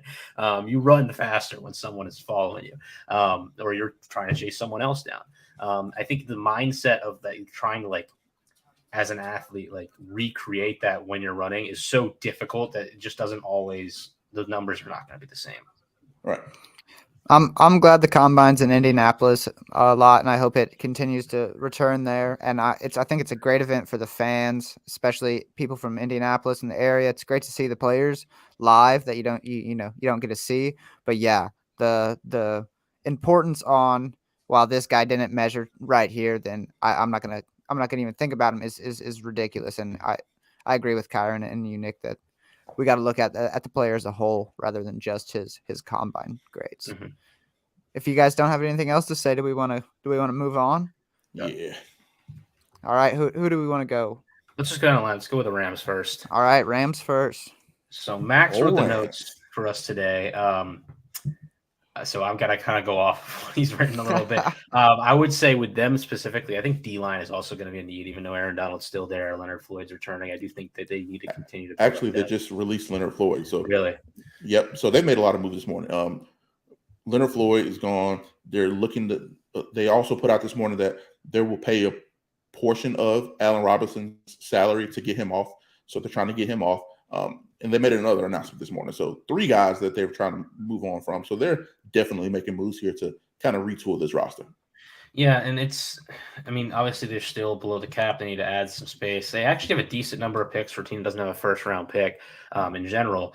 They're in a really interesting situation to me specifically because they won the Super Bowl 2 years ago because they went all in and they succeeded. I think that they were more of like a good, not great football team that kind of had the chips fall the right way, and they played really good football in the stretch. And, I think they could contend for a wild card spot this year. I don't think they're quite on the Niners level, but I think they're more in kind of the Seattle realm of teams. And I even think like with an aging Matt Stafford and some of these players are losing, I just think it's interesting that we had kind of this whole discussion about whether or not Aaron Donald will be there or not, and maybe still are having that discussion, whether or not Sean McVay was going to come back if he does. And I don't think they're coming back to like a contender. Like I think this is a decent football team, and if you're I think it's why Jalen Ramsey wants to move on too. So I think they're kind of like rebuild mode, but like with the right. I mean, Les Snead has shown us that he'll do whatever he has to do to get good football players in. So it tells me one or two things: they're either in full rebuild mode here, or they're moving everything around to make a lot of waves here in free agency and do a lot in the draft. So really interesting to see where these guys go. Like I think the right thing for them to do is kind of take a year to rebuild, but it's just if Sean McVay has his foot out the door potentially, it's interesting to me that he would come back if they're going to do a rebuild year, because it kind of almost means that you need to be here for a couple of years to really see the fruits of that labor at all, because it's just not. I don't know. I have a hard time seeing this team being 11-win team next year. And I do think, like, obviously the offensive line was kind of a disaster last year. Like, they really need to add pieces there. Receiver, they just were so much better with Odell on this roster 2 years. Like, you saw the difference in the offense and how often they had to go to Cooper Kupp, and Kupp goes down. They just don't have that anymore. Running back, Cam Akers flashed a lot at the end of the year. So maybe he's a guy they have going forwards, but they might want to add another body there as well. Safety, like, they have good players. Maybe they want to upgrade. Linebacker, I know why Wagner's got cut, right? He's not there anymore, so they need to upgrade. So this is a roster that I think, again, like, kind of along with like the Green Bays of the world, like, they had some like really talented players, some important positions. Some of those guys have moved on, and now they're kind of lacking depth and the high end talent. And Matt Stafford is a good quarterback, but not a player that on his own carries you to a 12-win season. Right. Totally agree there. But defensive line, I 1,000% agree with you. Both sides of the ball in the trenches, they need to make significant gains. And I think they can, quell a lot of the concerns on the defensive backfield and that receiver through the draft. They have a lot of picks. Presumably, they're going to get a lot more here when they're trading some of these guys. You can trade an Allen Robinson, trade a Jalen Ramsey. You're going to get a slew of picks, right? So they can make a lot of this up in the draft, which is why it's so interesting to see where they are, because the bones of the team is still pretty solid. I mean, you have a quarterback that you can trust. Presumably, if Baker comes back, you have a very solid backup, because Baker did some good things at the end of this past year, especially in McVay's system. And I think that's another thing with McVay's system. You can plug and play a lot of guys and be sustainable. I think that they'll be fine going forward, but it just depends on how much they want to swing for the fences this year. They have a ton of picks. They're going to have a lot of cap space here, which is kind of crazy considering the moves they made the last 2 or 3 years. But I do agree with you as a whole. I think this should be a rebuilding year, but I don't think the roster is going to be bad enough to go 5-12 or 4-13. I think they're going to be a middle of the road team, and I think they'll be similar to what Green Bay was this past year. Maybe fighting for a wild card spot late in the season, and that's just where the roster is now. So it'll be interesting to see the moves they make, because I think they can make a lot of headway here if they choose to do so. Yeah, for sure. And they've come out and they've said that offensive line is kind of going to be their focus early in the draft if they can. Obviously, it's a really good draft for that. So I wouldn't be shocked if they even had a couple of picks here invested in that position group. They need to get younger there. That has been a thing for them for a long time. And obviously, with an older Matthew Stafford, like, they need to protect him. If he goes down, if he gets injured again, like, this is a roster that very well could be picking at the top of the draft. Hopefully they don't trade away their first round pick next year, because I think this is a team that finally needs to actually cash in one of those. Right. And also wouldn't be shocked to see them take a quarterback in those middle rounds. If you can get a Hendon Hooker, 4th round, 5th round, I wouldn't be shocked to see a guy like that go and develop under Sean McVay for a year or two. So it'd be interesting to see what they do at quarterback, because like you said, Matthew Stafford is older. He is injury prone. You don't know if Baker's going to be back as your backup, because I've heard a lot of talk about the Bucs maybe reaching for Baker and maybe him being a starter at a place like that. So it'll be interesting to see what they do at quarterback as well. Yeah, for sure. And the question for them that we had listed was, how do they add impact pieces without many assets? Well, they were kind of seeing it already. Like, they're cutting players, they're creating space. And again, I'm a person who really thinks draft picks matter more than we give credit to, because here's my thing. I don't believe a singular 5th round pick is like great, because you can't guarantee that a pick you hit on is correct. But if you have 3 5th round picks and you say we want to locate a corner, and you just go corner, there's a very good chance that one of those guys is going to work out. So I do think there's value in stocking up. And when you look at a team that, they have 4th to 6th rounders, they're probably going to end up getting an impact player or two from this draft, just because they have a ton of picks, even though they don't have a 1st rounder. And it'll give them more direction going forward. So, adding those cheaper players, having, just some rookie contracts will be nice. This is a team that has, strangely enough, like, been pretty good at locating like D2 players and like bringing them in and having them be decent. It almost like completely fits like Sean McVay style. It's just like, oh yeah, I know this kid from Concordia. Let's bring him in and see what happens. And it just works out. They're real football nerds in LA, but they'll have to flash their abilities as a drafting team a little bit more than they've had to in previous years, where they've kind of gotten by on free agency and trading. And I think they'll be capable. They have smart people in that building, and that'll be ultimately the way they add assets. It's just through the draft, and that's what you got to do when you're rebuilding. Yep. Well, we just got another bomb, guys. I didn't want to cut you off there, but PFT just tweeted out that the Titans are officially shopping Derrick Henry. So that could end up being a major move here. For them as a franchise, gaining a lot of assets. also a team being pushed over the edge, getting a Derrick Henry at running back. He's the best running back in football the last 4 or 5 years. So, and I think he has some tread left on those tires. I think he has another 2 or 3 really good years left. So, interesting that they will move on from him, but it makes sense for both parties, in my opinion. But I'll be very interested to see what his market is and how many teams can actually take on his contract and what you would get in return for him. Yeah, I think they're doing this now because I think this is the time to I think if you wait another year, there's a chance you might not be able to get much return from him just because if he has another injury, it could be tough for him going forwards. But he's had injuries the past couple of years. Yeah, I wonder what team would be interested. I mean, like we keep pulling up Buffalo as a team. And I know in the past, like Christian McCaffrey and even talking about Saquon has been interesting with them. But I think considering who their quarterback is and the type of offensive line they've built around him, which is more gap scheme and just power football, oh man, if you had 240-pound Josh Allen and 250-pound Derrick Henry running downhill, that's terrifying. That would be really fun to watch. But there are teams that, I don't know that Mixon's going to be in Cincinnati anymore. There's some theories that he might get released and they might, look other directions at running back. That's a team. Saquon too. Saquon is also, available. Maybe the Giants are probably not trading for a running back at this point, but there are a lot of teams that, at the top there that probably could upgrade at the running back position. And Kansas City also. That's the first thing that popped in my head because they have the money to do so, and they have the money to do so. Man, they could do it. Selfishly, I would love for the Dolphins to be able to do it, but I don't know how we would do it cap wise.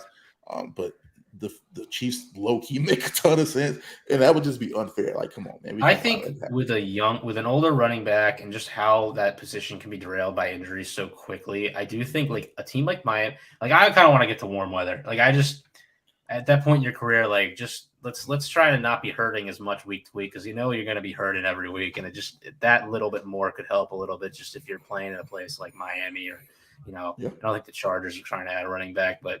A team in California could be fun. The Niners already traded for their running backs. It's not going to be there, but Pete Carroll's going to be interested. He's always interested when running backs on the market. So, I don't think they'll actually do that, but that's interesting. That'll be. I have a feeling that the price is not going to be super high, just because I don't think there's going to be a ton of teams in that market, just because of what it kind of requires you to be. But he is a very intriguing name. Obviously, he can still play MVP level football as a running back. That'll be fun to see where he ends up. Do you want to move on to Seattle? Yeah, let's move on. All right. Seahawks. Trenches, quarterback listed because Gino's not in the roster yet. They also said this week a big combine nugget that we kind of haven't discussed yet is that they might be in the race for one of these quarterbacks at the top of the draft, which I think is really smart. Yep. I think Detroit should also be a team that's kind of looking at it because I just don't know that these teams are bad enough. I mean, they got these picks because they traded with other teams. I don't think they're bad enough to be taking this high in the draft in the future. And I don't know how likely Goff is going to be a long-term guy. Gino, I actually really like even long-term, I think he might be better than Goff. I just think he's a real player, but if they're not sold on him long-term, it would make sense for them to pick a guy and kind of develop a quarterback and take the time to see what Gino is. And then, if you need to move to another quarterback that really gives you more upside as an offense, maybe you do.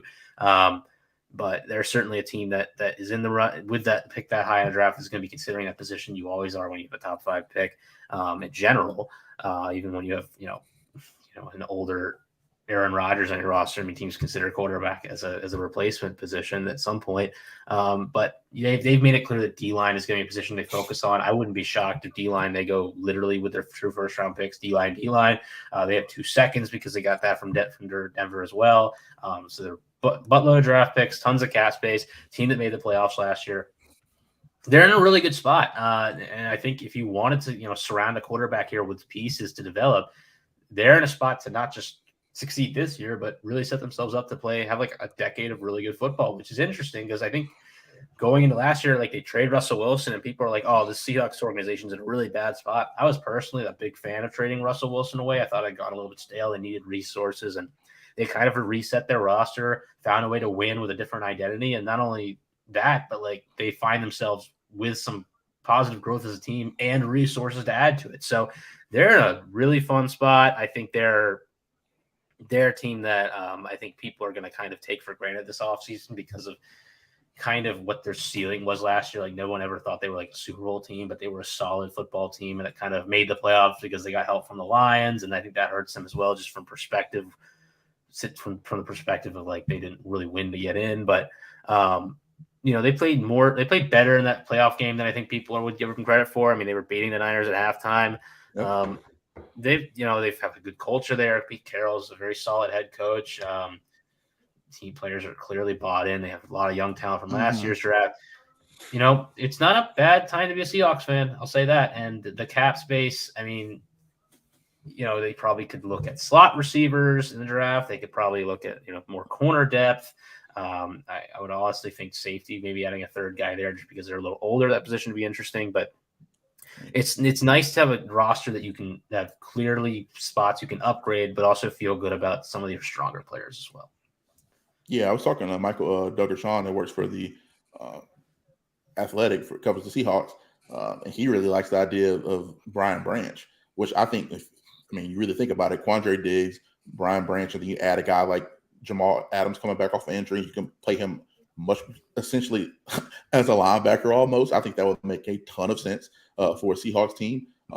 And you have 2 firsts. You could get you a D lineman or an offensive lineman with that first pick, and presumably Branch will be there in the mid to late first round as well. So that could be a very viable pass for them to take. I think they're in a great spot, like you said.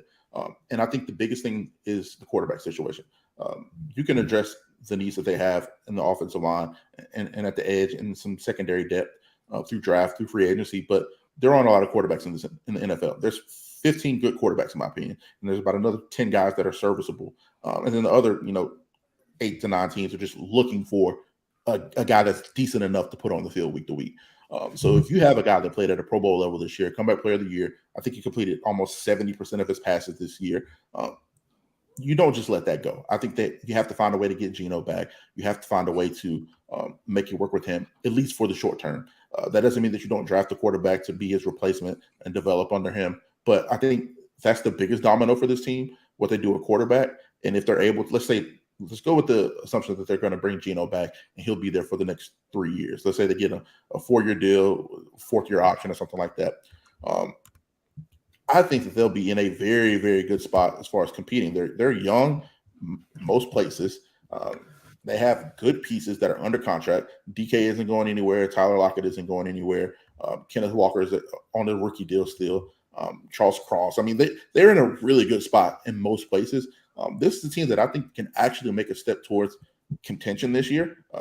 We saw you saw the levels of the trench play separate them from the 49ers in the second half. But for the first half, they were very competitive with those guys. Even down the stretch, a couple of those balls downfield, DK almost caught one going up the sideline. I remember it was a very, very difficult catch to make, but he makes that catch. Probably a different ball game going into that fourth quarter.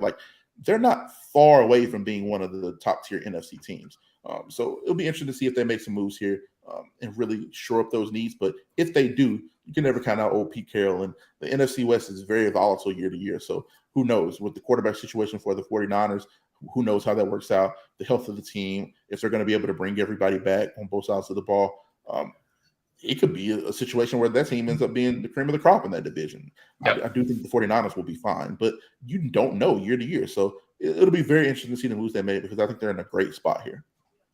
Yeah, and I think in terms of the question, we both kind of answered it already. Geno Smith is probably a guy that they need to get a deal with, but they should be looking at quarterbacks for sure, doing their due diligence and considering what it would look like at the 5th round pick to take one of these guys.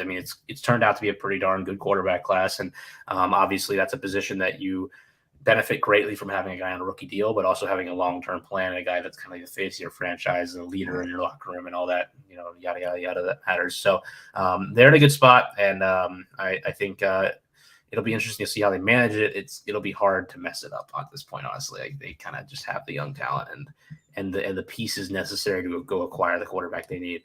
But kind of talking about San Francisco, because I think it's interesting that you bring up the idea that like injuries have just derailed their seasons in the past. They're a team that, like, again, we've talked about a lot of these better teams like have really, really nice pieces at the top, and then maybe don't have quite the depth, the position groups to really look for. I think the D line for the San Francisco 49ers is really good. I think that they need to shore up the depth maybe a little bit when they lose a guy like Charles Omenihu. But we look at that O-line, they get a lot out of it, despite maybe not having like the full 5-man rotation that you normally see from good offensive line play. But Trent Williams is awesome. They've gotten more of that interior than you would expect. And, if McGlinchey's gone, they definitely need a right tackle. But they've kind of gotten away with just drafting athletes who don't initially develop. Kyle Shanahan sticks them on the field, and they work in this kind of system that allows them to run pretty much every run play in the playbook. They really get you moving in all different directions. Interior has been an interesting one on the defense. They haven't really had a stud defensive tackle since DeForest Buckner, but it's been okay because Armstead kind of played both positions. They had, again, Omenihu, again, kind of a hybrid guy who could come off the bench and be a designated pass rush guy. Bosa is just a dominant edge player, and that's really helped them a lot. But they could really take advantage. They were hoping Javon Kinlaw kind of would make this jump. It hasn't quite happened yet. I'm a little concerned about it, but they could go back to the early draft picks here that they don't necessarily have because they traded some of them away, and just try to find somebody who can play, as a natural 3-tech, kind of stay on the field the whole time, be better run defender. I think when you saw them like lose to the Eagles this year, I don't think they really got gashed in the run, but they just kind of had the inability to kind of push back against kind of these quick 3-4 yard gains and kind of just got overpowered by some of that Eagles offensive lines. And they need maybe more run stuffer type. I think corner is a need for them. I think that they have good corners, but they don't have like a number one guy who you want to go match up man to man. They run a lot of cover 3 because they just kind of want to give those guys more leverage against deep routes. Receiver, obviously, they're fine at, but do they think about averaging, maybe looking for another depth guy who can kind of play a similar role to Debo or Ayuk because those guys are so valuable to what they do? And then I think the question that we're going to talk about in a second here is like they just said at the combine that they're going to be looking at the veteran quarterback market because of the situation they have themselves in. Yeah, I was just about to say quarterback is kind of like the actual biggest interesting thing here. Like there's been a lot of rumbles about Rand maybe working out a deal to get Trey Lance type guy, because he loves Trey Lance. He's the biggest reason Trey Lance was taken there. So, and the Titans definitely could use a quarterback, if not a starter day one, somebody that they can, rest under Tannehill for a year, maybe. Like there's a lot of flexibility here for them at the quarterback position as well. So I'll be interested to see what they do there. But getting back to the team needs, I think offensive line is probably the biggest need. And it's not like they're a bad offensive line at all. I had them between like 8 to 10, somewhere in that area. But if you're talking about where this team can at 5 to get better, I mean, they're on a lot of position groups where they have a lot of, pressing needs. So I definitely think offensive line is the way to go, and definitely on the interior of the defensive line. You saw that in the Eagles game. Losing DJ Jones really hurt this interior. He was one of the most underrated players in the NFL. That's why he got a 3-year, $30 million, whatever that deal was, to go play for the Broncos. Very, very solid. They lost Defoe. They lost, presumably, I've heard some talk to Eric Armstead, maybe a guy that they can move on from here this year while he still has a lot of value. So the interior of the defensive line is definitely going to look a lot different.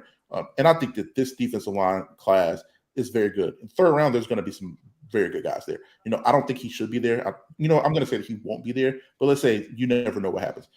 The Keanu Bittons of the world, the Carl Brooks of the world from Bowling Green, a guy like that could give you some pass rushing ability and can be stout against the run at 310 pounds ish in that middle. It's something that they've surely been lacking, and that's the only thing that you could really look for on that defense. That you can say they have a very pressing need there. Obviously, secondary depth is always paramount. I think that they could get some secondary depth at the corner positions as well. But they have good players there. It's not like we said, they don't have a ton of team needs. So I think that's where they're in a great spot, is that you don't have a ton of positions to address. You need to get better on both sides of the ball, on the interior of the offensive line. And, of course, you could always use more tackles. So I think they're going to be fine going forward. That front office, those coaches, they've made it work with less for a long time. So I think they're in a great spot. I won't even spend too much time talking about them because the Niners are the Niners. They've been around for over a decade, and they'll be here because they're really good at developing talent, and they're really good at identifying talent. So I think they'll be fine. Yeah, they don't pick until number 100 and 102 right after that. But they have a ton of picks still because of all the comp picks they're picking up. They're going to pick 10 times in this draft. So they're going to get players from that. Like you said, they can release Armstead really to make cap space if they want to go that direction. And really, the quarterback thing is the only interesting discussion. That's only because it's probably going to be Trey Lance because Brock Purdy is going to be healing from his elbow for a portion of the season, I think. And then, like you said, do they go for a Tannehill who has a similar kind of style of play, I think, to Jimmy Garoppolo in this offense? Do they go for somebody else if they don't think Lance is ready? I believe they're probably going to go in the direction of like a Lance and then maybe more of a veteran backup just in case something goes wrong, with the idea that Purdy will be ready at some point. But then once Purdy's back, what direction do they go in? And based on kind of some of the things we're hearing from the locker room, it sounds like that Brock Purdy has a lot of support in this race, which is super interesting because, obviously you traded up 3 first-round picks to go get Trey Lance, and he hasn't really had a chance yet to show what he's capable of. Right. If that guy goes on the field this year and he looks like an MVP candidate, you're not going to move off of him, but it'll be hard, I think, to immediately beat out Brock Purdy just by playing 3 or 4 games, Yeah. I think Trey Lance is going to start simply because, let me put it this way. If he's there, he's going to start. If there's a situation where they get to move on from him, I think that's very viable. It could possibly happen. But if he's there, he's going to start. It's too much investment.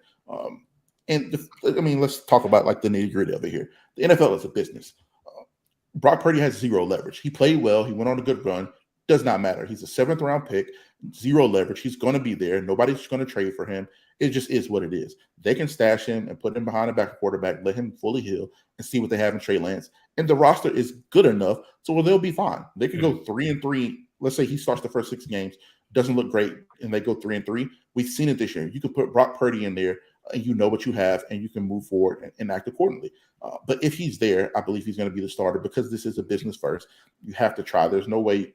Either a guy like that, you have to let him start or you have to move him. You invest way too much in him. You have to get a return on the investment or move forward with him as the starter and just live with what you have. But at the end of the day, Brock Purdy has 0 leverage to do anything here, demand anything here. But the most interesting nugget that you mentioned is he does have a ton of support in that locker room, which I think is very interesting because if it gets to a point where they are 3-3 and, Trey Lance isn't playing great, the locker room's fractured, I don't think you have a choice at that point. You have to move on from him at that point. But hopefully, in my opinion, I think the best thing would be for them to move on. If you believe in Brock Purdy that much, if you really believe in the skill set that much, there has to be somebody out there that will trade for Trey Lance. You're not going to get 3 first rounds back for him. Let's just be honest about that. But there's somebody that would take a chance on a Trey Lance to go be their guy. Another team that I keep thinking about that nobody talks about in this thing, the Giants and Trey Lance make all the sense in the world to me. I don't know necessarily how it'll work out, but giving a Brian Dable, a guy with those tools and that skill set and that offense, which is low risk, high reward, especially assuming they're going to get better at the receiver position and they're going to upgrade that interior offensive line, that makes a lot of sense to me. I don't know how they would work it out, what the package would be, but there's a couple teams that are sneaky fits for Trey Lance that I think could make it work, that I think should be the focus for the 49ers. I know they won't be that involved in the quarterback market at high levels, but I have to imagine that Ron Rivera and Washington will be interested if Trey Lance, if he's available, just because I know for a fact that after Trevor Lawrence in that draft years ago, that was the guy they really wanted. And once the Niners traded up, they believed they were out of the running and didn't really go out of their way to trade up outside of like putting themselves in a place to get Justin Fields. And I think the reason that they're kind of giving Howell a chance is they looked at what he did last at the end of the year and they thought it looked kind of similar to what they were hoping Trey Lance could be. So, I think that that's also a team that'll be in. I've heard Tennessee is a team that's like kind of maybe a thought process there, although because he's kind of similar to Malik Willis, honestly, like in terms of what he's done so far. But he's going to get a month of football at least, and I think he's going to do well. I ultimately think this is going to come down to, again, discussion we continuously seem to be having about Kyle Shanahan. It's like, what quarterback does he really want? Does he want the pocket passer who makes the right decisions, or does he want the freak athlete who can really take advantage of the system in ways we haven't seen yet? Obviously the one time we really ever seen that in a full year was RG3, and then ever since then it really hasn't been that. Like, it's been Garoppolo, it's been Kirk Cousins, it's been all these like attempts to trade for Kirk Cousins that don't turn out. And then everyone thought he was going to draft Mac Jones for months and months, and it didn't happen. They take Trey Lance, and they just stumble upon Brock Purdy. And I think honestly, like, he might fall back on Purdy just because the decision making is ultimately what has made this offense go. 100%. That's another thing that, like, I don't think people really take into consideration is when is the last time a quarterback has looked bad under Kyle Shanahan over an extended period of time? We just haven't seen it. So with the tools, with the offense that he has, I mean, we've only seen him have, 3 starts? And one of those starts was to keep the 49ers season alive last year against the Texans. And he played damn good football, and he rose to the occasion. So I think we've seen enough from Trey Lance to be optimistic for the future as long as he's healthy and out there. Even, the game that he got hurt in, I mean, he was doing well. I mean, he was playing solid football, just got hurt. That's another thing. Maybe we see a little bit less running from the quarterback when he's in there this time, which has been a big thing with 49ers fan base and what Kyle Shanahan does with his quarterbacks. But I think they'll be fine, man. This is a good problem to have. You have 2 guys that you think are going to be starting quality quarterbacks in the NFL. So you have leverage here to move a guy and then keep a Brock Purdy, or start a Trey Lance, and then maybe in a year's time or 2 years from now, when you can actually move Brock Purdy, there'll be a lot of teams probably interested in him because we know how volatile the league is at quarterback. He'll probably still have some significant value in another year or 2. So they're in a good spot. The 49ers are 49ers. They'll be fine. Agreed. All right, let's get to the last team here, the Cardinals. Oh, God. Trenches corner. So I rank this as my top coaching job, and the whole league disagrees apparently, and I'm just wrong because my whole thing with this is I think oh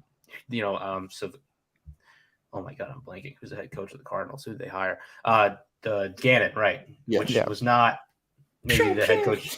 Yeah. That was so corny, but nah, everybody loves the guy.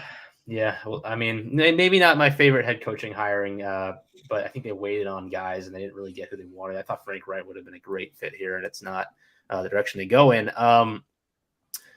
Look, I really believe in Kyler Murray, and I think he didn't always have the best opportunities with the way this roster was maybe managed and the coaching staff and a few different things going on here. He does deserve some of the blame, perhaps, but this is not a good roster. Like, they need to add a lot. And with Kyler missing like a good portion of the season, this is going to be a year where they kind of get to sit back and almost treat it like a rebuilding year. But then next year, they're going to have the expectation to like win games right off the bat because you're going to be getting your quarterback back.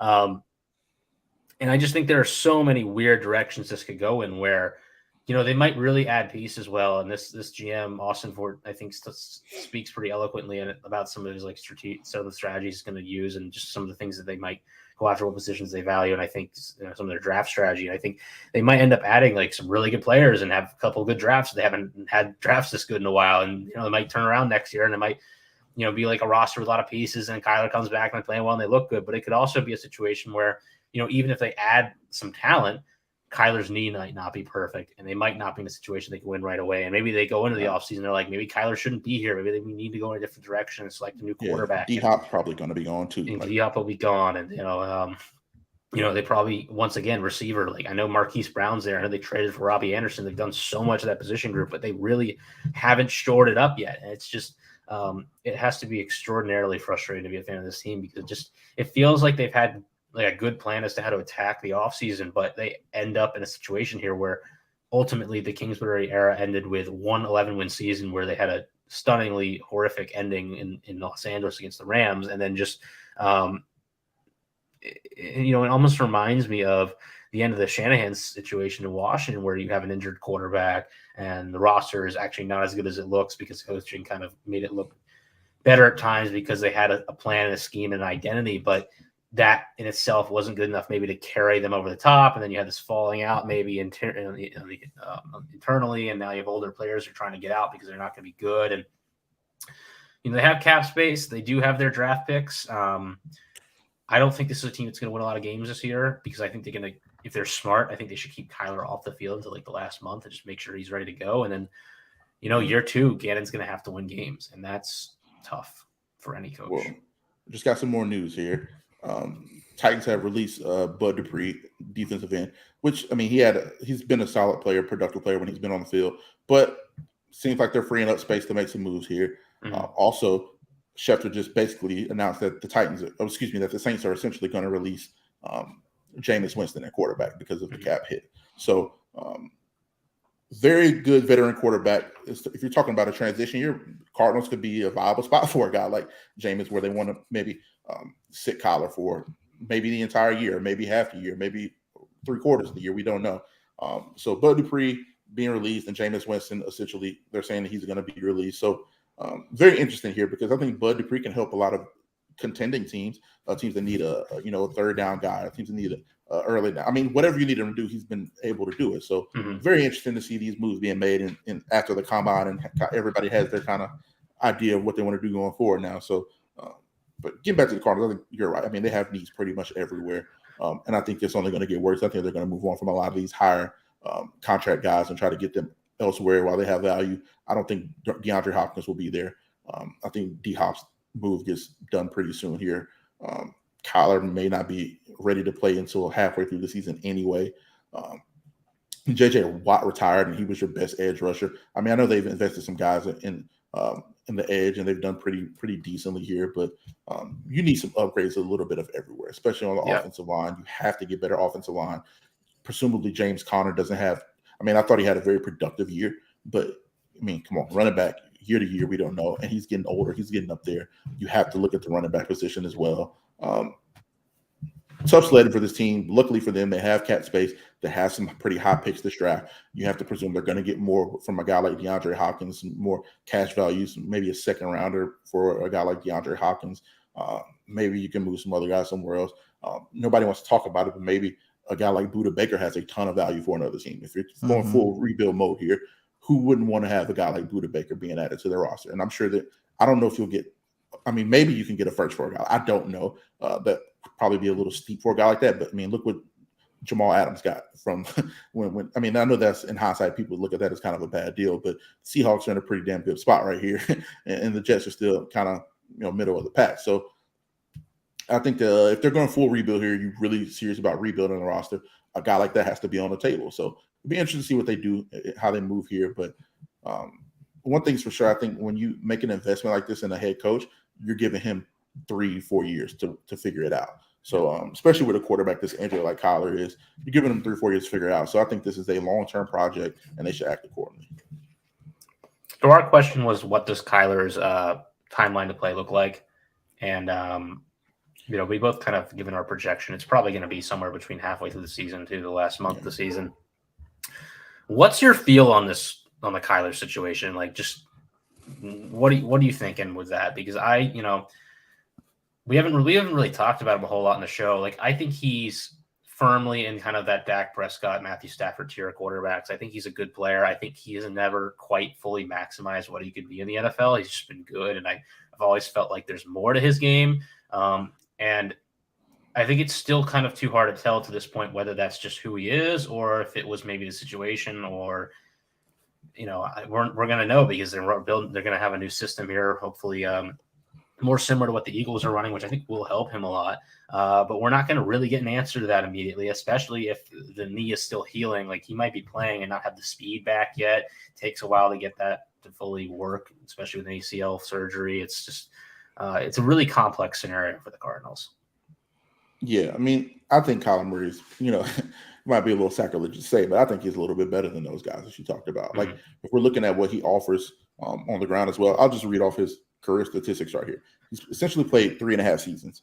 He's completed 66.8% of his passes, 84 touchdowns to 41 interceptions, 13,848 passing yards, 92 passer rating, another 2,000 yards on the ground, 23 touchdowns. So in 3.5 seasons, he's put over 16,000 yards and 107 touchdowns with less than 50 turnovers. And when you think about that, coupled with the supporting cast that he's had, he hadn't had a good offensive line his entire career. He hadn't had a stable running back his entire career. Up until D-Hop got there, he didn't have a number one receiver. And D-Hop has been, he's essentially missed an entire season. He missed 8 games with the hamstring last year, suspended the first 6 games, and then he didn't play the last game just because there was no reason for him to play the last game. So he's essentially missed 15 games, an entire season here. And Kyler Murray has still been uber productive. I think if you actually got him around a decent supporting cast with a good defense to help balance it out a little bit, who knows how good Kyler Murray can actually be. I'm thinking of a situation like if Kyler Murray had the situation that Brock Purdy had this past year, I mean, think about what Kyler Murray would be able to do under a situation like that. We don't even have to go that far. If Kyler Murray was the quarterback of the Jacksonville Jaguars with that supporting cast and a coach like Dougie P with a very, middle of the road to solid offensive line, how good could Kyler Murray actually be? I think that's the bigger question here is what do they think his ceiling is? as opposed to when he gets back on the field. I think he's done enough to where you know what type of player he is as the floor, because we've seen him with nothing around him essentially. So I think the floor is pretty cemented. But how good do you think he can be? And if you think he can be that tier 2 level quarterback right behind the Burrows and the Herberts and the Lamar Jacksons going forward, you should invest in accordingly around him. If not, I mean, listen, after this year, you have to seriously consider moving on from him or trading him and getting rid of him. But I think quarterbacks are too much of a premium here to even consider that. I think they should go all in on building around Kyler Murray, because he's a rare talent. He hasn't had injury issues per se. I mean, he's been on the field a lot. If he's able to come back halfway through the season and you're in a decent spot, let's say they're 4-5 or 4-4 when he comes back, and you got to feel pretty good about your chances. And especially if you make some adjustments on the roster and tweak it a little bit to be a little bit more sturdy on the offensive line and at the running back position, I think Kyler Murray is a top 10 quarterback, and they should do everything they can to build around him. Yeah, no, I think that was basically excellently said. He was in the MVP running before his injury 2 years ago, and I think we've all forgotten that. Like, he was really one of the better players. Yeah, I mean, look, he was the number 1 pick for a reason. They moved off a quarterback they took in the first round the year before because of it. Like, this is a guy that has ridiculous talent. There aren't many quarterbacks, I think, in the league that you look at and you go, that guy can throw for 4,000 and also probably could run for 1,000, in a given season. It's just rare. And maybe he gets knocked because of his height, and I think it's probably silly because he's never really had a physical problem. Like, obviously, the guy can run, he can throw, he's got a good arm.